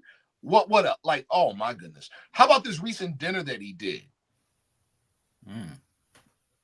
Yeah, at his private. Come on, bro. It's crazy. In other words, everything he's doing is transactional. Oh yeah. All right, it's all transactional. All right, let's go. The OCGFC has already determined that America is to be reduced to a regional power, and it has already been so reduced. Trump is on board with this as he was selected for the job. All of Trump's policies are transactional relative to the changing global financial power structure. See, Saudi Arabia, Syria, the UAE, that's the new Europe, people. They're leading. We already saw because they're BRICS members. Saudi Arabia is a BRICS member, and the UAE is too. Egypt is as well. All of them are leading the new emerging markets. What is Trump doing? Let's make a deal. Because they want to get to the strip, people. Yeah, let's make a deal. It's like, yo, that's what's up next. Let's make a deal. That's what's happening. That's what's happening, people. See, regardless of what's being said, we watching hands. See, there you go. So, all of Trump's policies are transactional relative to the changing global financial power structure. And here we're talking, now we're dialing it down domestically, and relative to his promises to his domestic base. Who supported him? Who helped get him there? Who helped implement the OCGFC plan? Ready? Who's his base, people? The church. Seven Mountain Mandate and the New Apostolic Reformation. Please get familiar with those two groups. Please get familiar with those two groups. Seven Mountain Mandate and the New Apostolic Reformation. Who are they? Well, let's talk about real brief about what they're trying to do. And they're open about it, people. They're open about it. They want to return to J. Edgar Hoover's post-World War II Jim Crow America. And if they can't have that, which they can't, they'll take the next best thing. You know what the next best thing is, people? Remember what we said about America, core American values? Is America beholden to any particular religion? No. They want to create a post-American Euro-Christian fascist state. Listen close.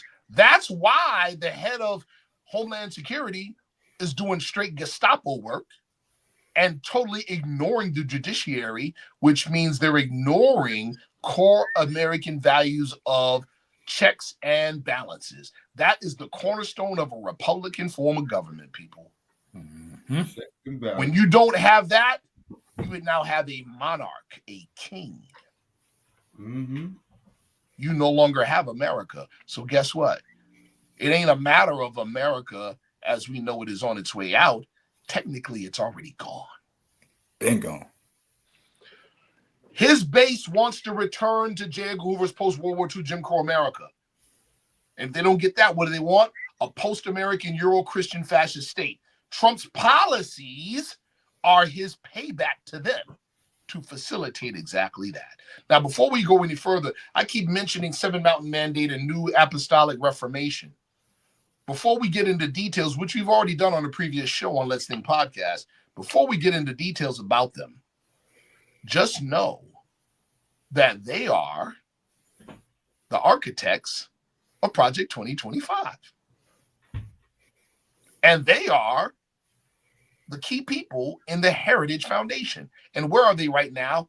In government. Yep. That's where they are. Well, it's crazy. Trump is waffling on Zionist Israel. He's not out and out just openly saying, get out of here.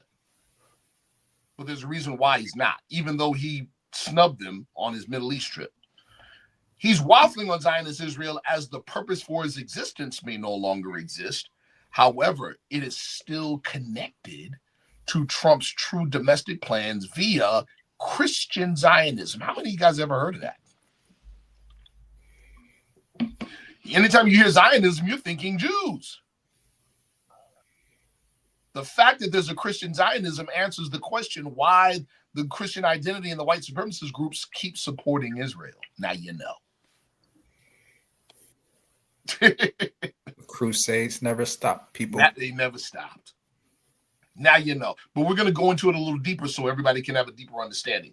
Trump's recent Middle East trip excluded Israel and included Syria and Saudi Arabia, as Syria represents a new ground for global investment, and Saudi Arabia is a key player in the new global financial power structure.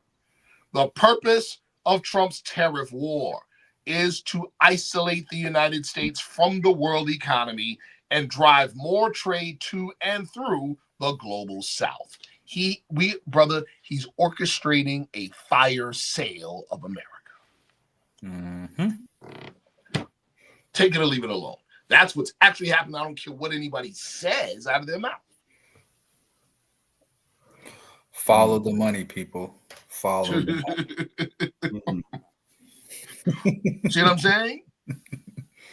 Right. See what I'm saying? Next slide.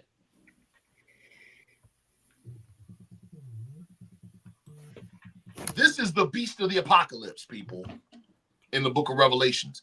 7 mountain mandate and the new apostolic reformation.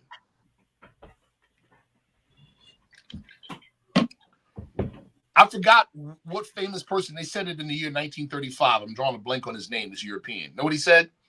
He said, when fascism comes to America, to be draped in the flag and carrying a Christian cross. That's what he said. That's what he said. So here it is, New Apostolic Reformation. For those of you that are avid followers of Let's Think Podcast, you will realize you've seen this information before. The New Apostolic Reformation is a Christian supremacist movement. It advocates the end of separation of church and state, which would be what? The end of America as we know it.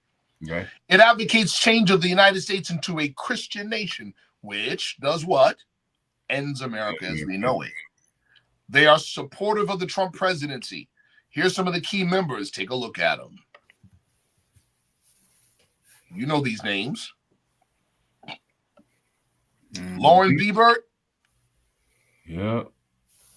Who openly said that they should erase what Thomas Barclay said in the Treaty of Tripoli when he said the United States is in no way a Christian nation. Michael Flynn, Marjorie Taylor Greene, Mike Johnson, Charlie Clerk. That's another organization to take a look at too, Turning Point USA, people. Take a close look at Turning Point USA. All right, now let's look on the other side. 7 Mountain Mandate. Conservative Christian movement. They're advocates of what they call dominionist ideology. In other words, a nation governed by Christians. Here are your 7 mountains, or the 7 heads on the beast. They seek to invade and control 7 spheres of societal influence: family, religion, education, media, entertainment, business, and government. Stop right there. All of these seemingly wacky policies that Trump, when they're going after the colleges, the book burning in Florida. Yep. Okay, you see it? Yep. The family policies, right? Okay. The education policies. Now you're seeing where they're coming from. So it just seems wacky until you see this. You're like, oh no, there's a method to the madness. Yeah. This is the payback that Trump is giving to his supporters. Can't forget about the fake news. No. This is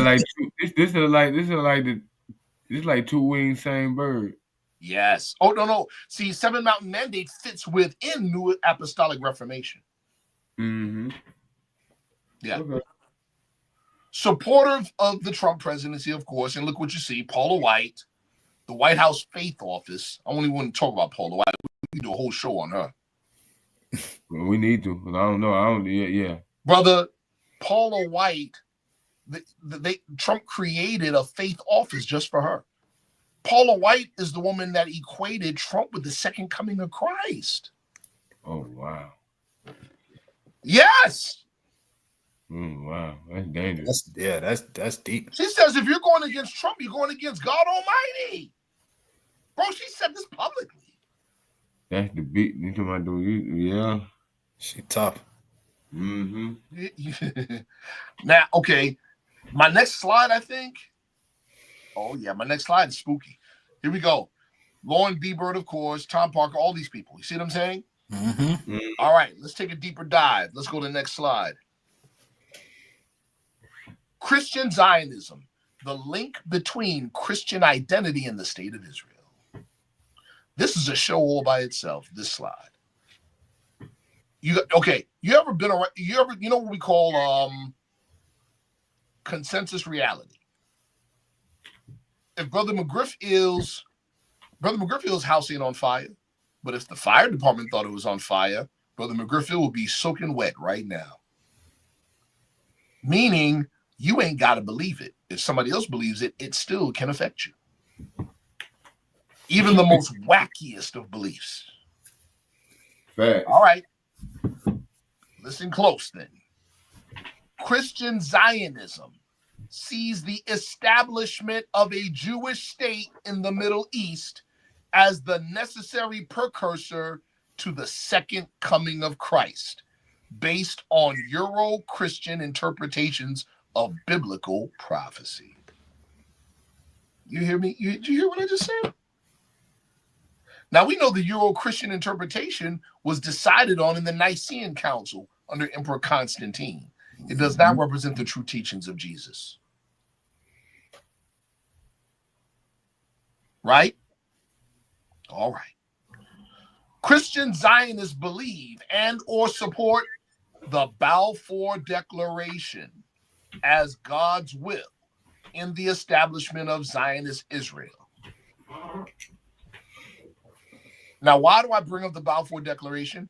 It was the Balfour Declaration that created the state of Israel. Well, what is the Balfour Declaration? It was a letter and an agreement between the Rockefellers and the British. Yep. Okay. Oh, can't forget about the Rothschilds. And the Rothschilds. They funded that whole. It was the Rothschilds, not Rockefeller. I'm sorry, Rothschilds and the British. Yeah, they funded that. They funded that whole move. You see what I'm saying? Just off a letter. Think about it, bro. I give you C7's house with a letter. With a letter. C7 in it. Yeah, with a letter. Well, yeah, you got a lot of cleanup to do around here, then. But you see what I'm saying? That's what took place. Now, here we go. Christian Zionists believe and or support the Balfour Declaration as God's will in the establishment of Zionist Israel to be the physical location, listen close, from which Jesus will rule on his second coming, and the War of Armageddon, in which both Jews and Palestinians will be considered collateral damage. So the Christian Zionists don't care about the Jews. They just want them to establish Israel so their idea of the apocalypse can actually happen. Yeah, so they can go. Yeah. They believe that all non-Christians will be casualties in this war to end wars. All wars. Yo, this is what they believe. Let's keep going. Christian identity, therefore, fully supports the supplanting of the true B'nai Israel. In other words, it supports the replacement of the real Hebrews or the true descendants of Israel with the pale Khazarian descendants of Northwest Asia. The aims of the Christian Zionists fall in lockstep with the ultimate objectives of Seven Mountain Mandate and the New Apostolic Reformation. There's your connection.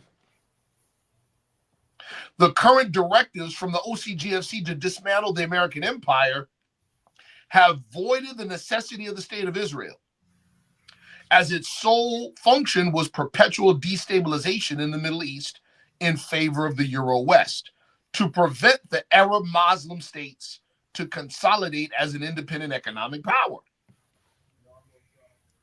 This now makes Zionist Israel and its arms or tentacles, APOC, Mossad, JDL, ADL, etc., extremely desperate and dangerous.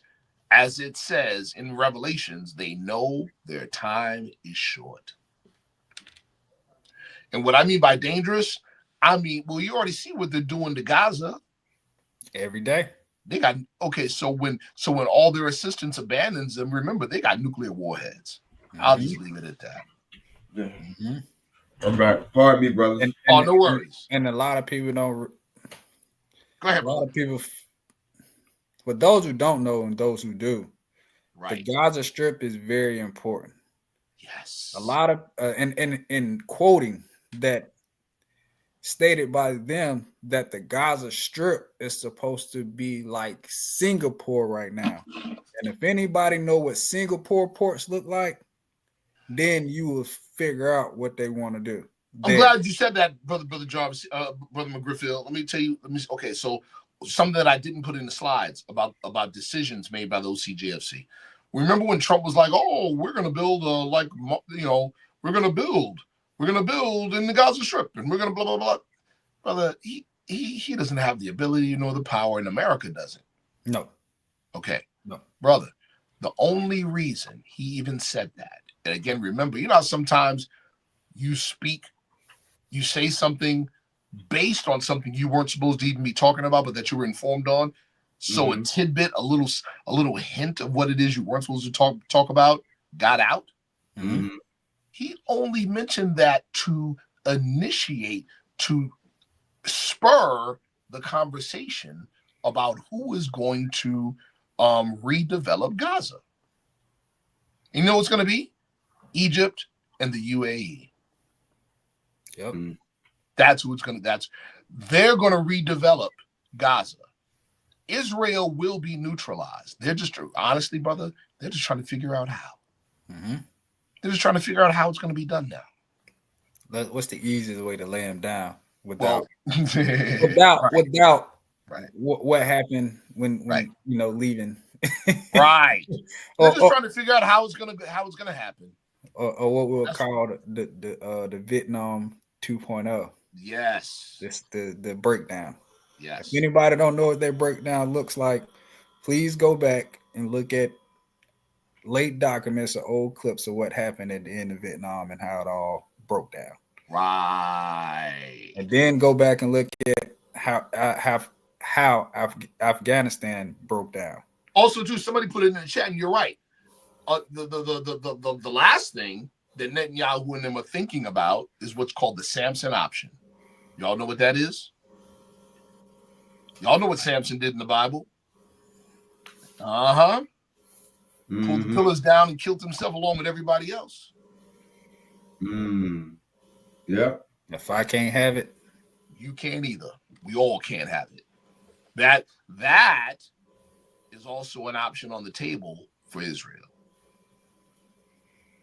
See? Which makes them very dangerous at this point because they're very desperate. Whoa. Yeah. All right, next slide. Boy, this is incredible. What? Hey, man, listen. This is like a history class all over for me. This is bringing me back to class. Now, the significance and importance of our people in America. See what we did? We started with the world, and then we're dialing it in to us. Mm-hmm. We are a diasporic nation within a colonizing nation.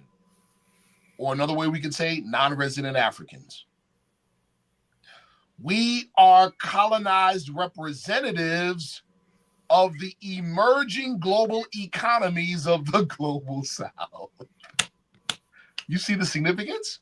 Mm-hmm. We have, as per core American values, a direct connection to our old world counterpart. Did y'all catch that?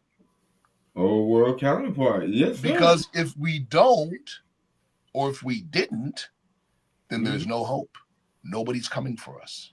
Mm-hmm. We go down with the ship. See? Okay. Despite suffering social, economic, and political impairments, we sustain a huge portion of the American consumer economy, which we do. Facts.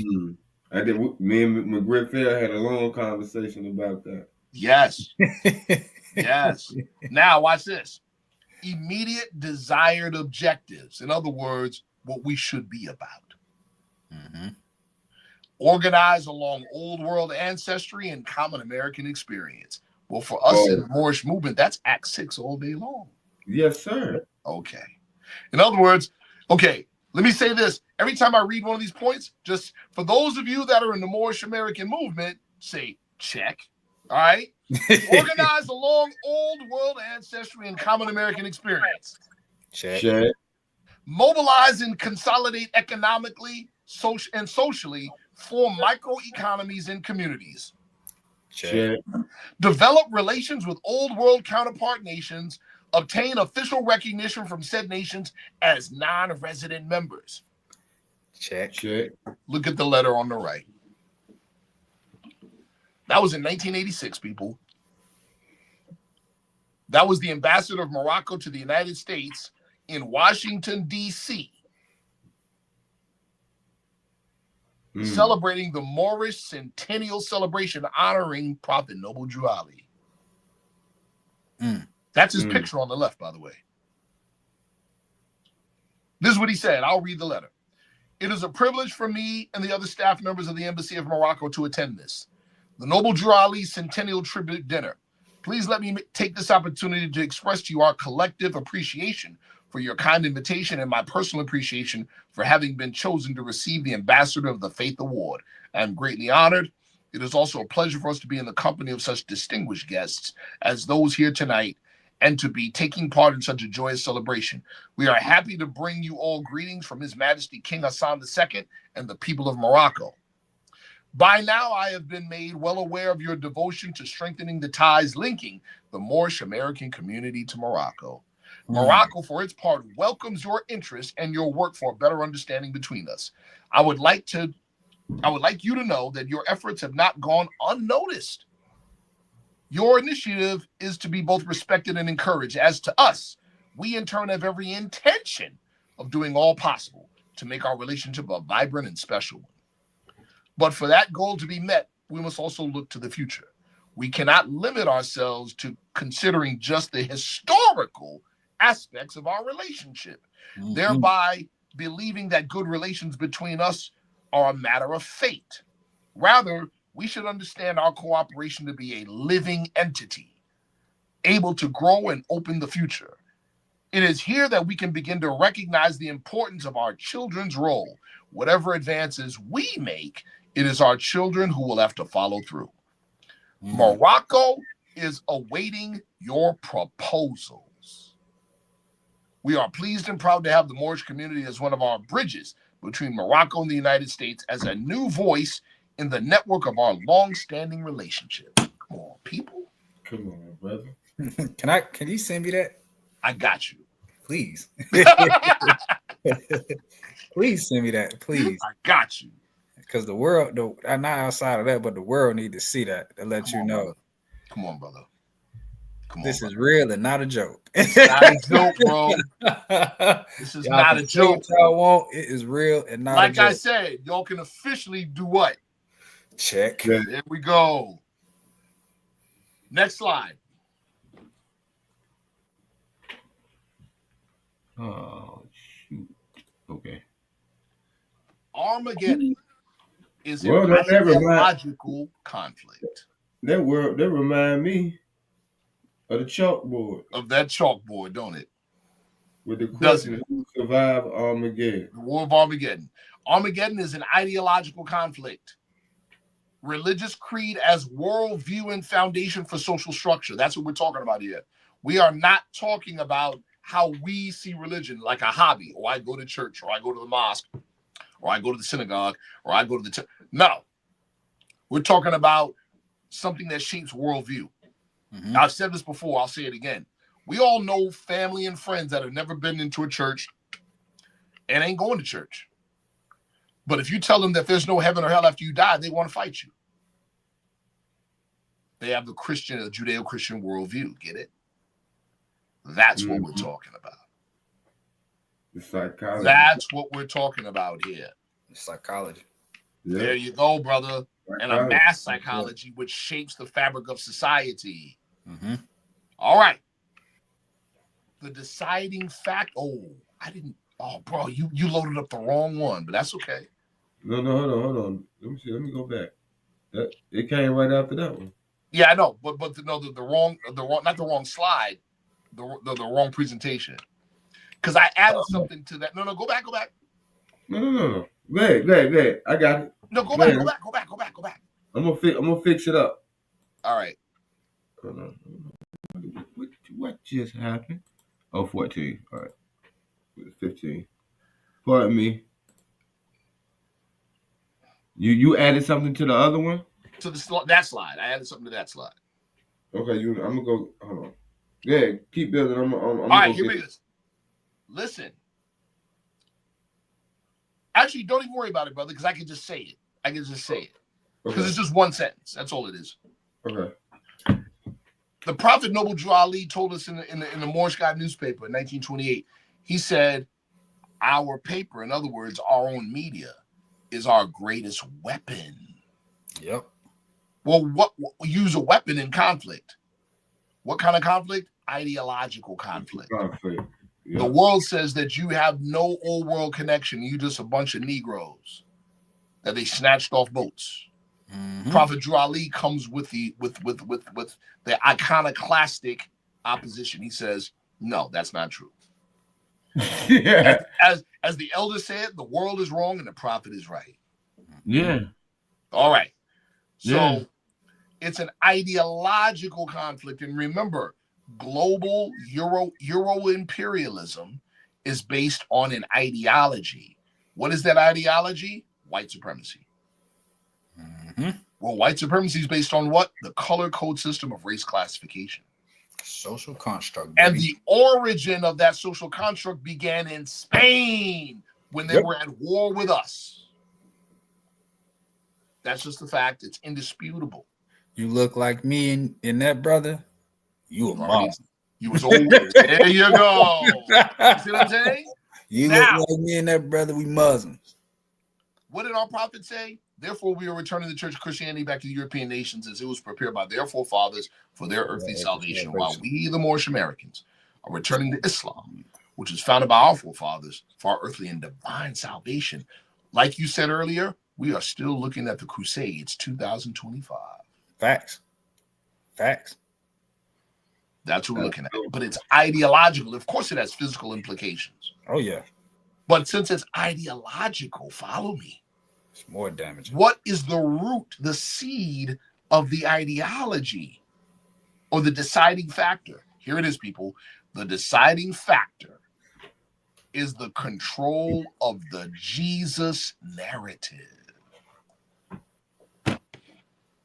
Y'all saw what I just did there? Yep. You brought it back full circle. That is the deciding factor, people. That's it. Mm-hmm. It is the Jesus narrative and how the Nicene Council and the European nations in Rome flipped and bounced and chopped and screwed the Jesus narrative to rule the world for the first time in history. Mm-hmm. That is the basis of global Euro world imperialistic dominance. Yep. And as per the OCGFC, it's gone the way of the dinosaur. On his way out. Mm-hmm. On his way out. What do we need to do? Obey the prophet. What did he say?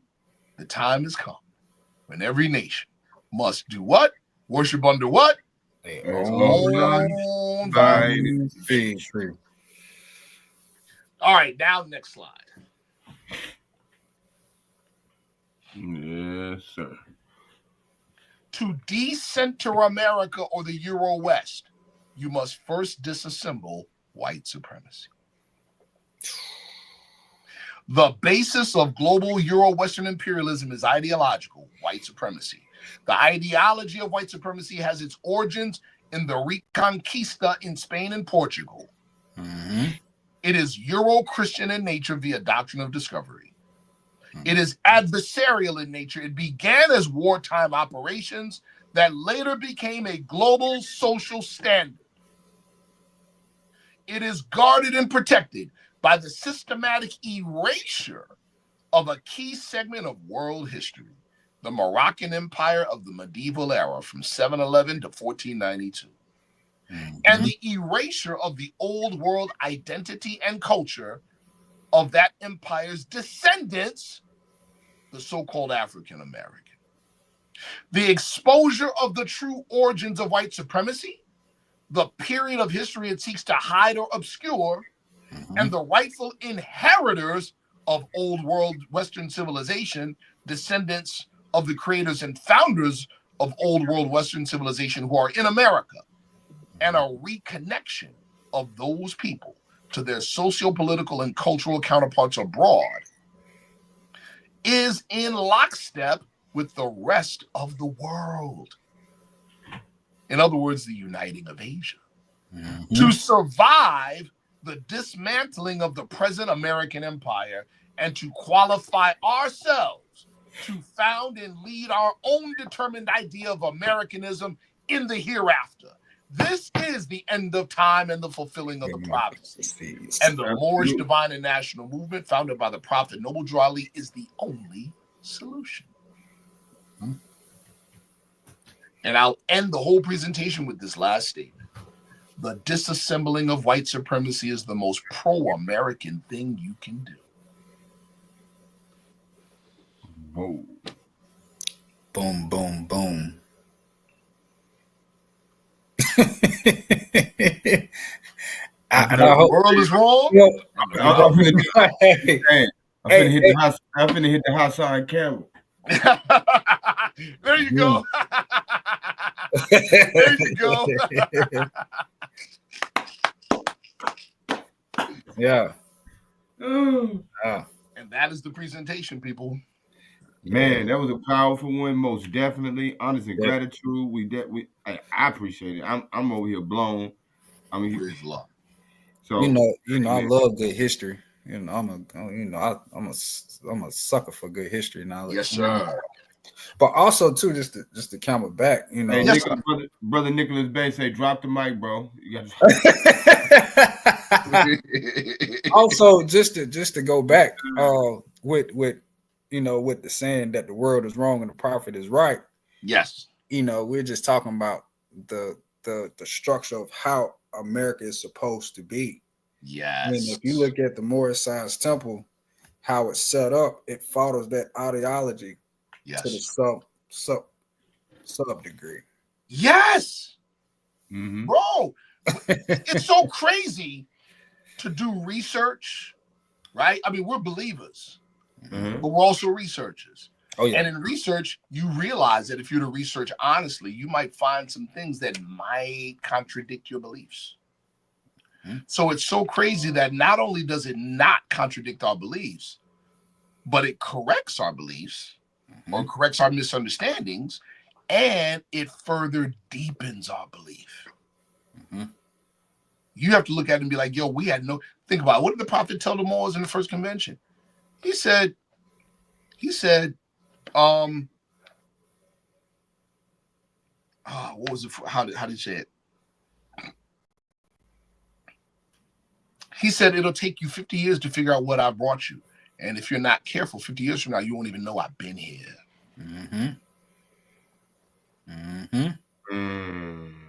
Yeah, that's what the prophet said. What he reported to have said. Yes, sir. Yeah. Like I told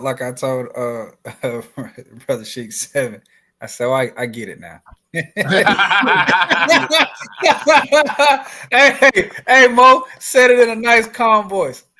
I get it now. I get it now. That's right, Mo. That's right. That's right. Yeah. That's right. Yeah.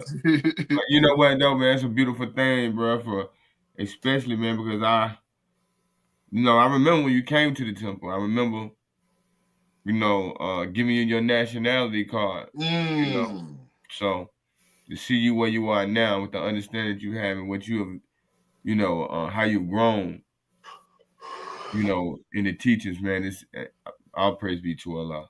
It's brother. There's something to be said about sincerity. Sincerity opens the door. You know what I mean? Yes, sir. Yeah. See, and I know you both, and this is, again, I want to give a shout out. I want to give an Islam to my leadership at R. Jones Bay. He told me this yesterday, right? There are those that can gather knowledge and data and information, but only sincerity brings you gnosis. Only a belief in the spiritual brings you gnosis. And gnosis is the inner knowing. And when you have that, that's when you get that calm voice of Brother McGriffith say, okay, I get I get it now. You know, And that's when all of the information gathering only bears witness to the inner knowing.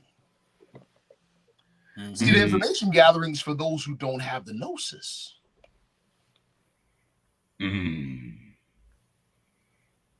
Just like Matheno told John in chapter 4, when we want other men to know what is going on inside here, or right symbolic, maybe. Okay, see? Yeah. Yeah. Whoa, that was deep right there, bro. See what I'm saying? Yes, sir. Yeah, the research is for the outside. And also for us if we're seeking the gnosis. Yes. But you got to approach it with sincerity. Yes. Absolutely. And Mo, I've been approaching this thing for the last 3 weeks. You can tell I've been calling that brother on the phone like, hey, Mo, yeah, Mo, you know, I've been telling him like, yeah, I remember, but, you know, it just hit me, you know. It hit me again now because what I've been doing is a deep dive on different religious groups on why they say their phrases. You know, well, we say this and we say this. Well, why do you say that? Why do you say that? And then I done a deep dive and it's like, oh, yeah, I get it now. I see why you feel the way you feel. Okay. Yes. Yeah. So they trying to control your narrative too. Oh, okay. Right. Brother. I got you. The whole world, bro. I mean, you got to be blind or purposefully, willfully ignorant to not see the world, Asia, coming up. You know what I'm saying? And this, it's interesting to see it, but also it's kind of, I can say disheartened because those don't see it. You know, those don't see it. Other people don't see it too. Right. And it's like, dang, man, I see why Noah just got on the boat and just, you know, I see why, you know, because I see why, because it's like, I'm telling you, and you just like, no, and it's like, bro, it's right here. It's right here. Yeah, right there, G. And if you don't want to see it, and it's like, okay, then I'm shutting the door. And they didn't believe, like, you know, back in the day, right? And we used to, you know, ask the question in the lessons, what makes rain, hail, snow, and earthquakes, right? Right. The answer is a long answer, but it's the whole cause and effect thing. The generality of people only see effect and not cause. They're only paying attention to the water when it's coming down. They're not paying attention to the fact that when the sun is out, the water is actually going up. So that was the same thing with the detractors of Noah. They ain't believe until the water came down. Facts. Yeah, they ain't believe until the water came down. They started seeing the drip. It's like, oh, hey. Oh, wait. He might be on to something. Oh, you too late. Yeah. You too late. Now, I have a question. Yes, sir. Maybe both of y'all brothers can answer this question. Yes, sir. Since viewing that letter that you presented to the show, how many I would say the leaderships of temples, how many have truly reached out to try to, you know, mend that bond, or at least, you know, to try to have a conversation? There was again in this very time period, there was an individual that made some major headway on some things. Problem was, he was dirty. Okay. Brother, you know what I'm saying? Yeah, exactly. Jerry Lewis Bay, which, you know, you guys are going to see a rendition of this upcoming month on the upcoming the BMF show, right? The BMF 50 Cent joint. Yeah. Okay. Yeah. But he had made some major headway, and I'll talk to you about that off camera. But those things. So again, how did the prophet teach us? Wise words are uttered in due season. We've all experienced where we're trying to do something, and we struggle. It ain't working out, and then the right time comes along, and it just happens. Yeah, that's what we're approaching now. The time for that. That's revelation, because everything in this, brother. That's revelation, because me and that brother right there. Yes, sir. Woo. Bro, like, hey, I get it now. Look here. Look here now. Yeah. I get it now. Hey, we hey, listen, man.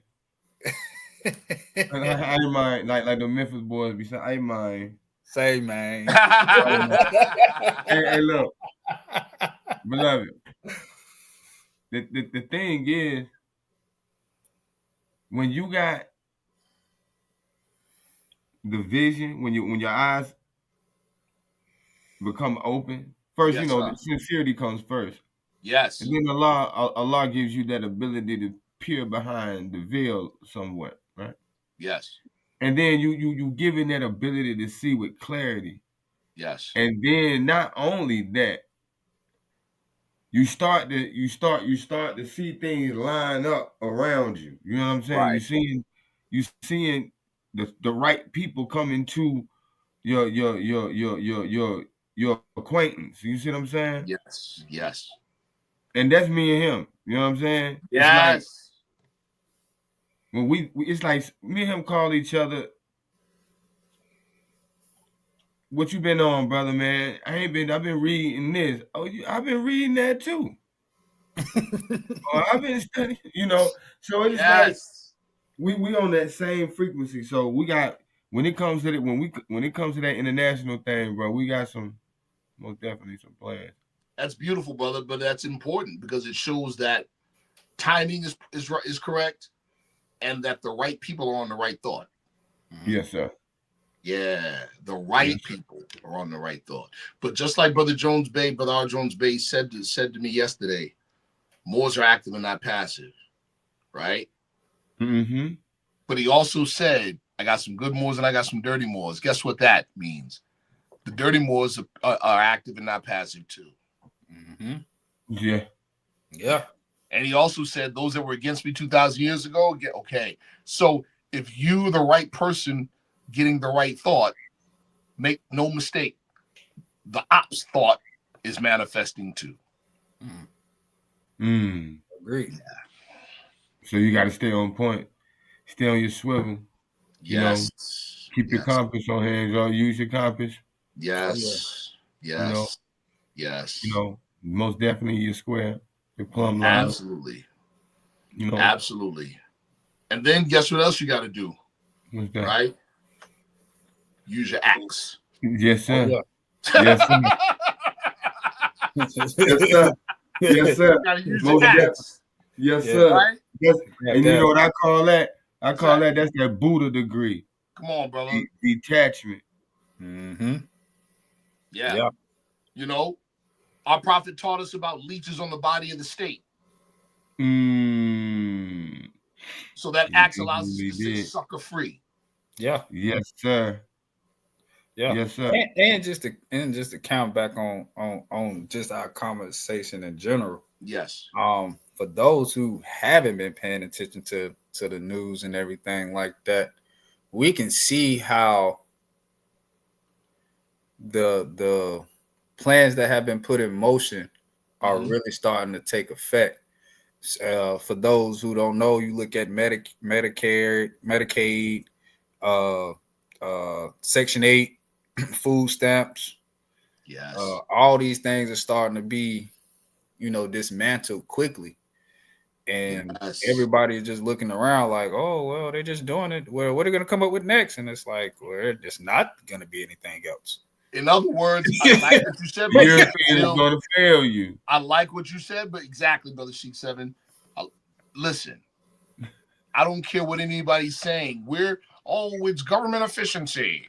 It's dismantling of infrastructure. Yeah. Yeah. Yeah.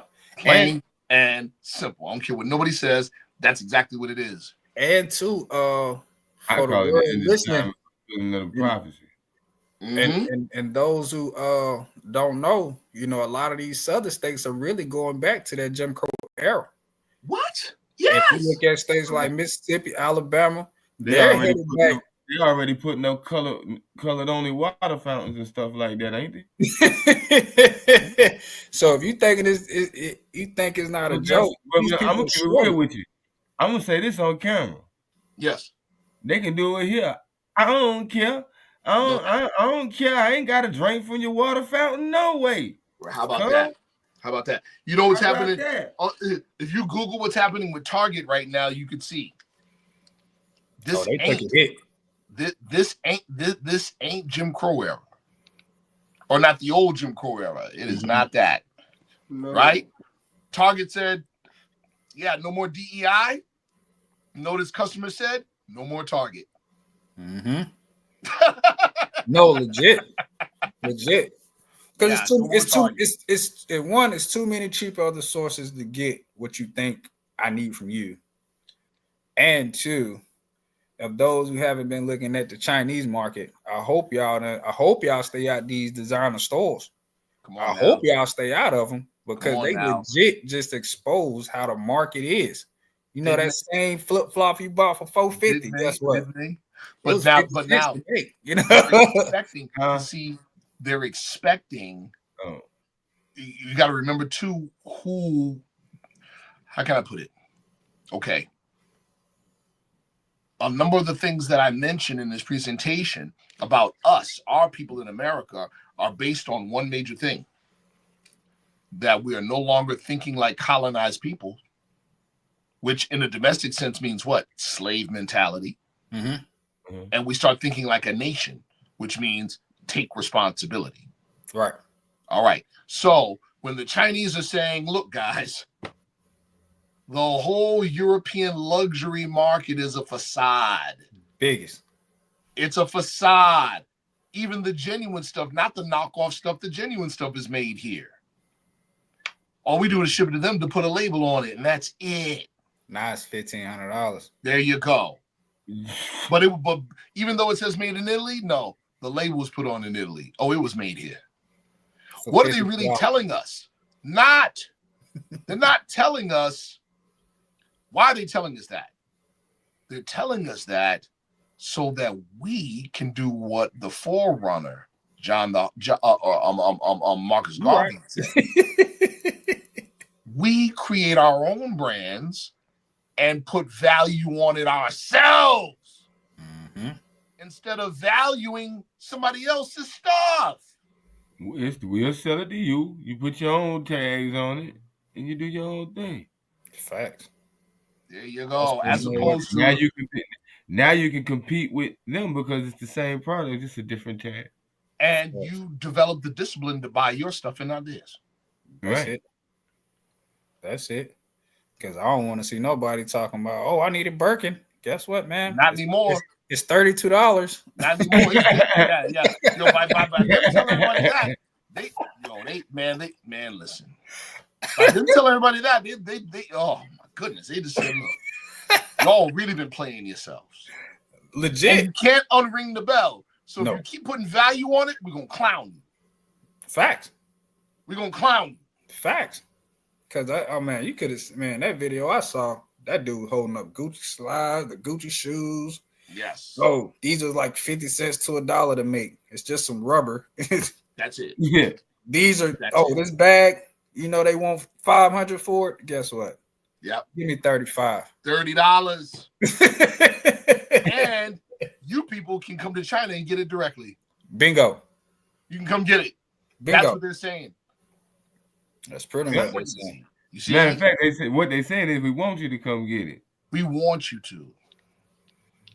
Yo, again, the whole world sees this situation. We've been drunk off of U.S. propaganda and Euro West propaganda for so long. Our prophet gave us the antidote. So you shake it off and be like, whoa, and remember. See? That's it. That's it. Yes, That's sir. it. I just want to make that known to the world that, hey, China done showed us what's up. Straight like that, brother. Take it for face value. Straight like that. That's a fact. Don't get. And there's other nations ready to do the same thing. Yeah. Ready to do the same thing. Yeah, we have to start thinking like a nation now. Like I said in the last time I was on Let's Think podcast, I'm like, even let's take China.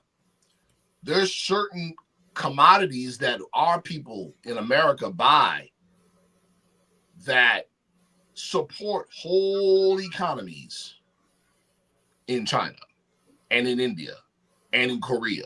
And you see what I'm saying? Mm-hmm.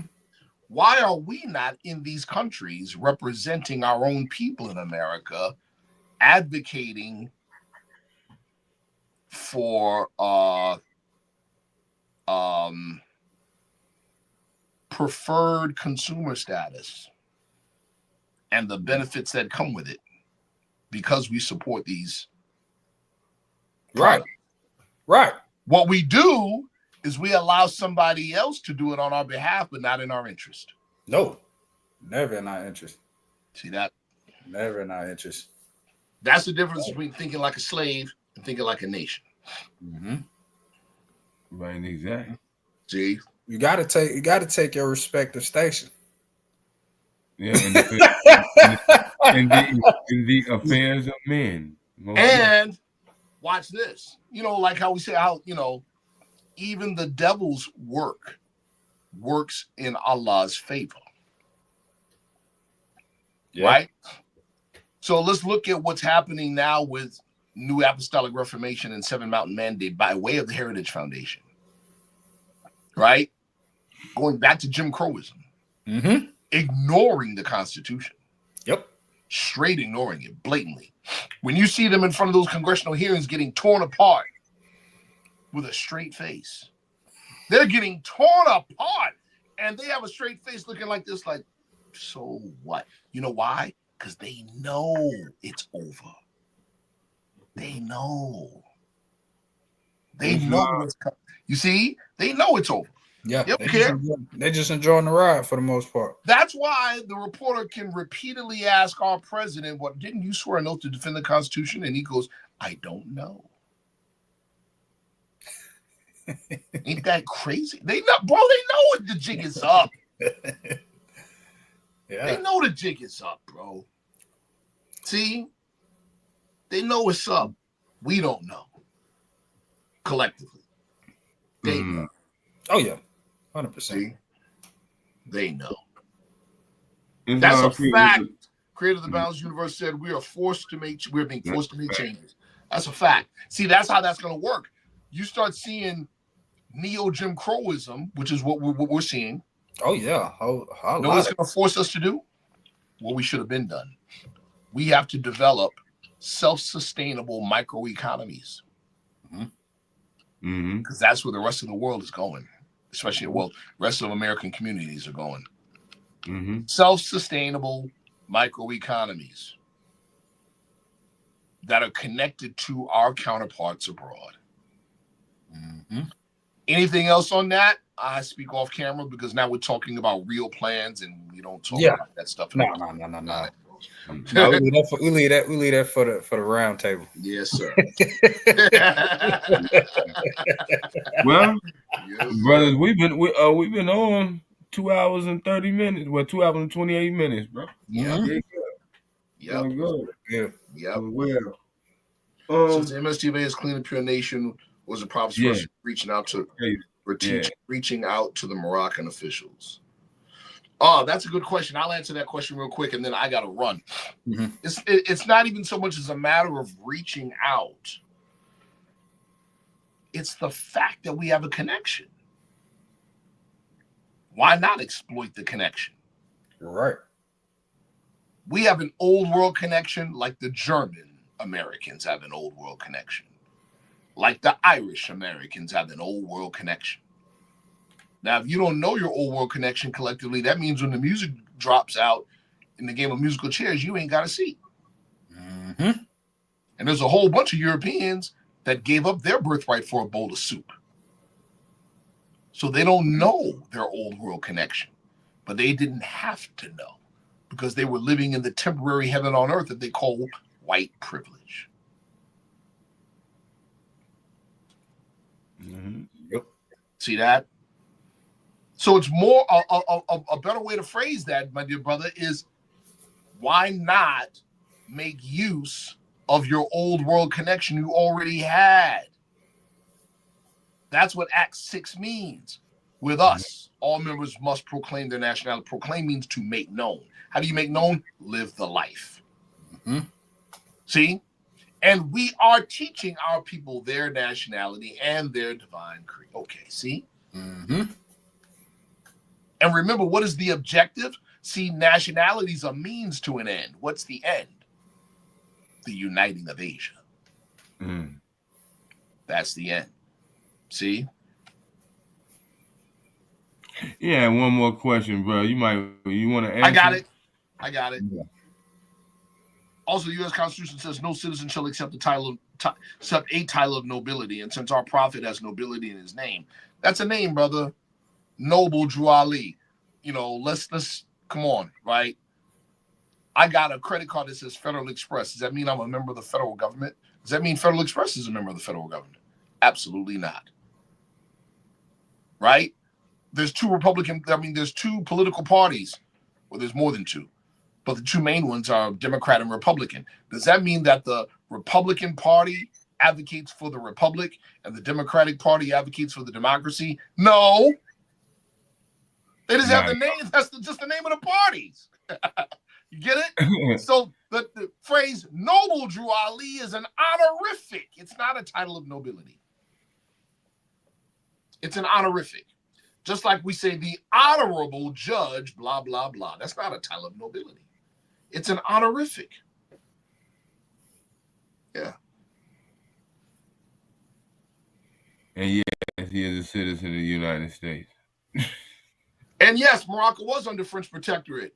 Didn't mean it wasn't Morocco. And look up the Rif Wars. The Moroccan nationalist resistance movement at that time was fighting against the French occupation. Yeah. And it was the Moroccan nationalist resistance movement that the prophet was directly in contact with. That we know, and that we have the evidence, and we can prove it.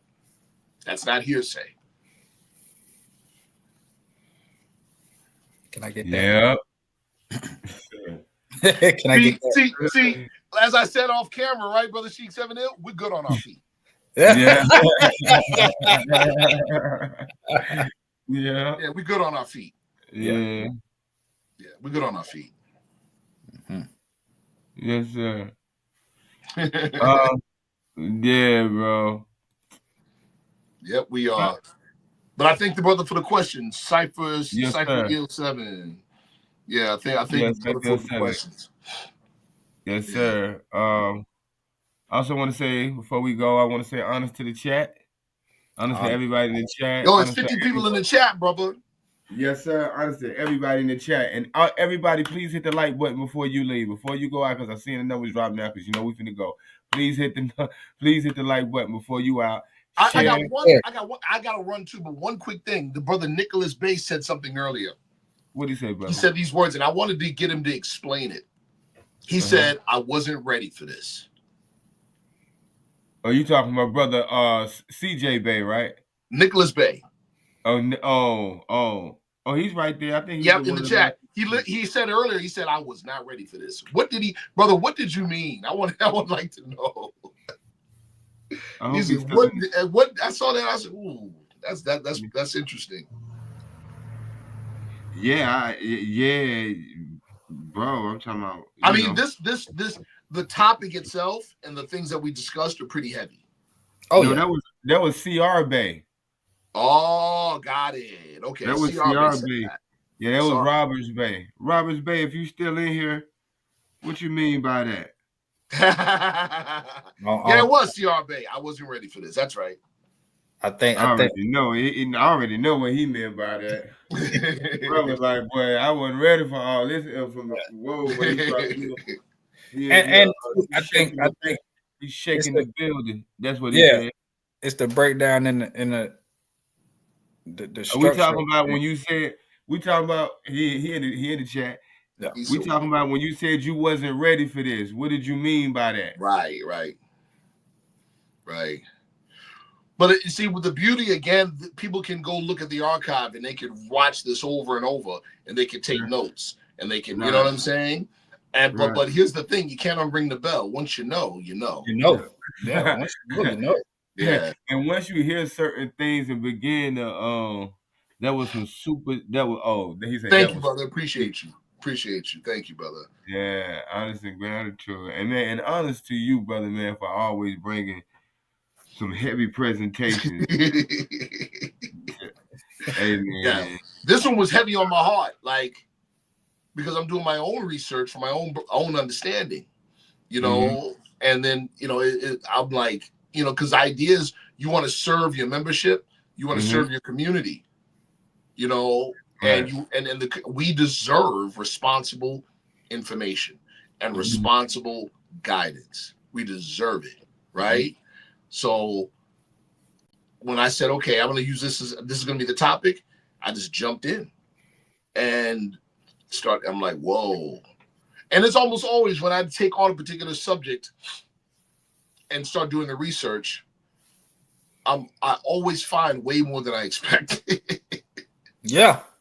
Always find way more than I expected. I'm just like, okay, I expect this, but then I'm like, oh, and this and this and this. Man, oh man. And then in many cases, it takes me down further rabbit holes. I love rabbit holes. Yeah.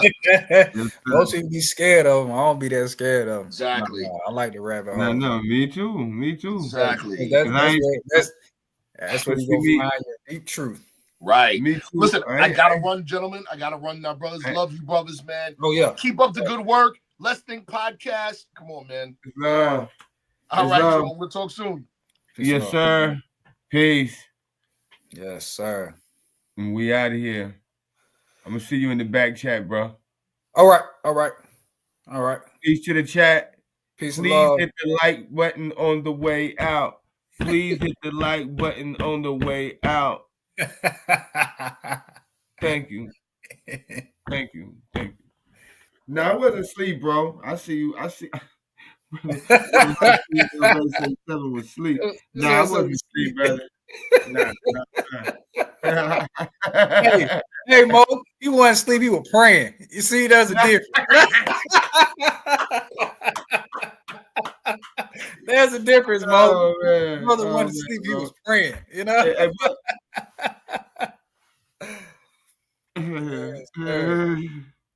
Hey, honors and gratitude, brother Anael-Bey.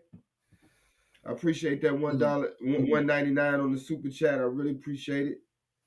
We finna leave.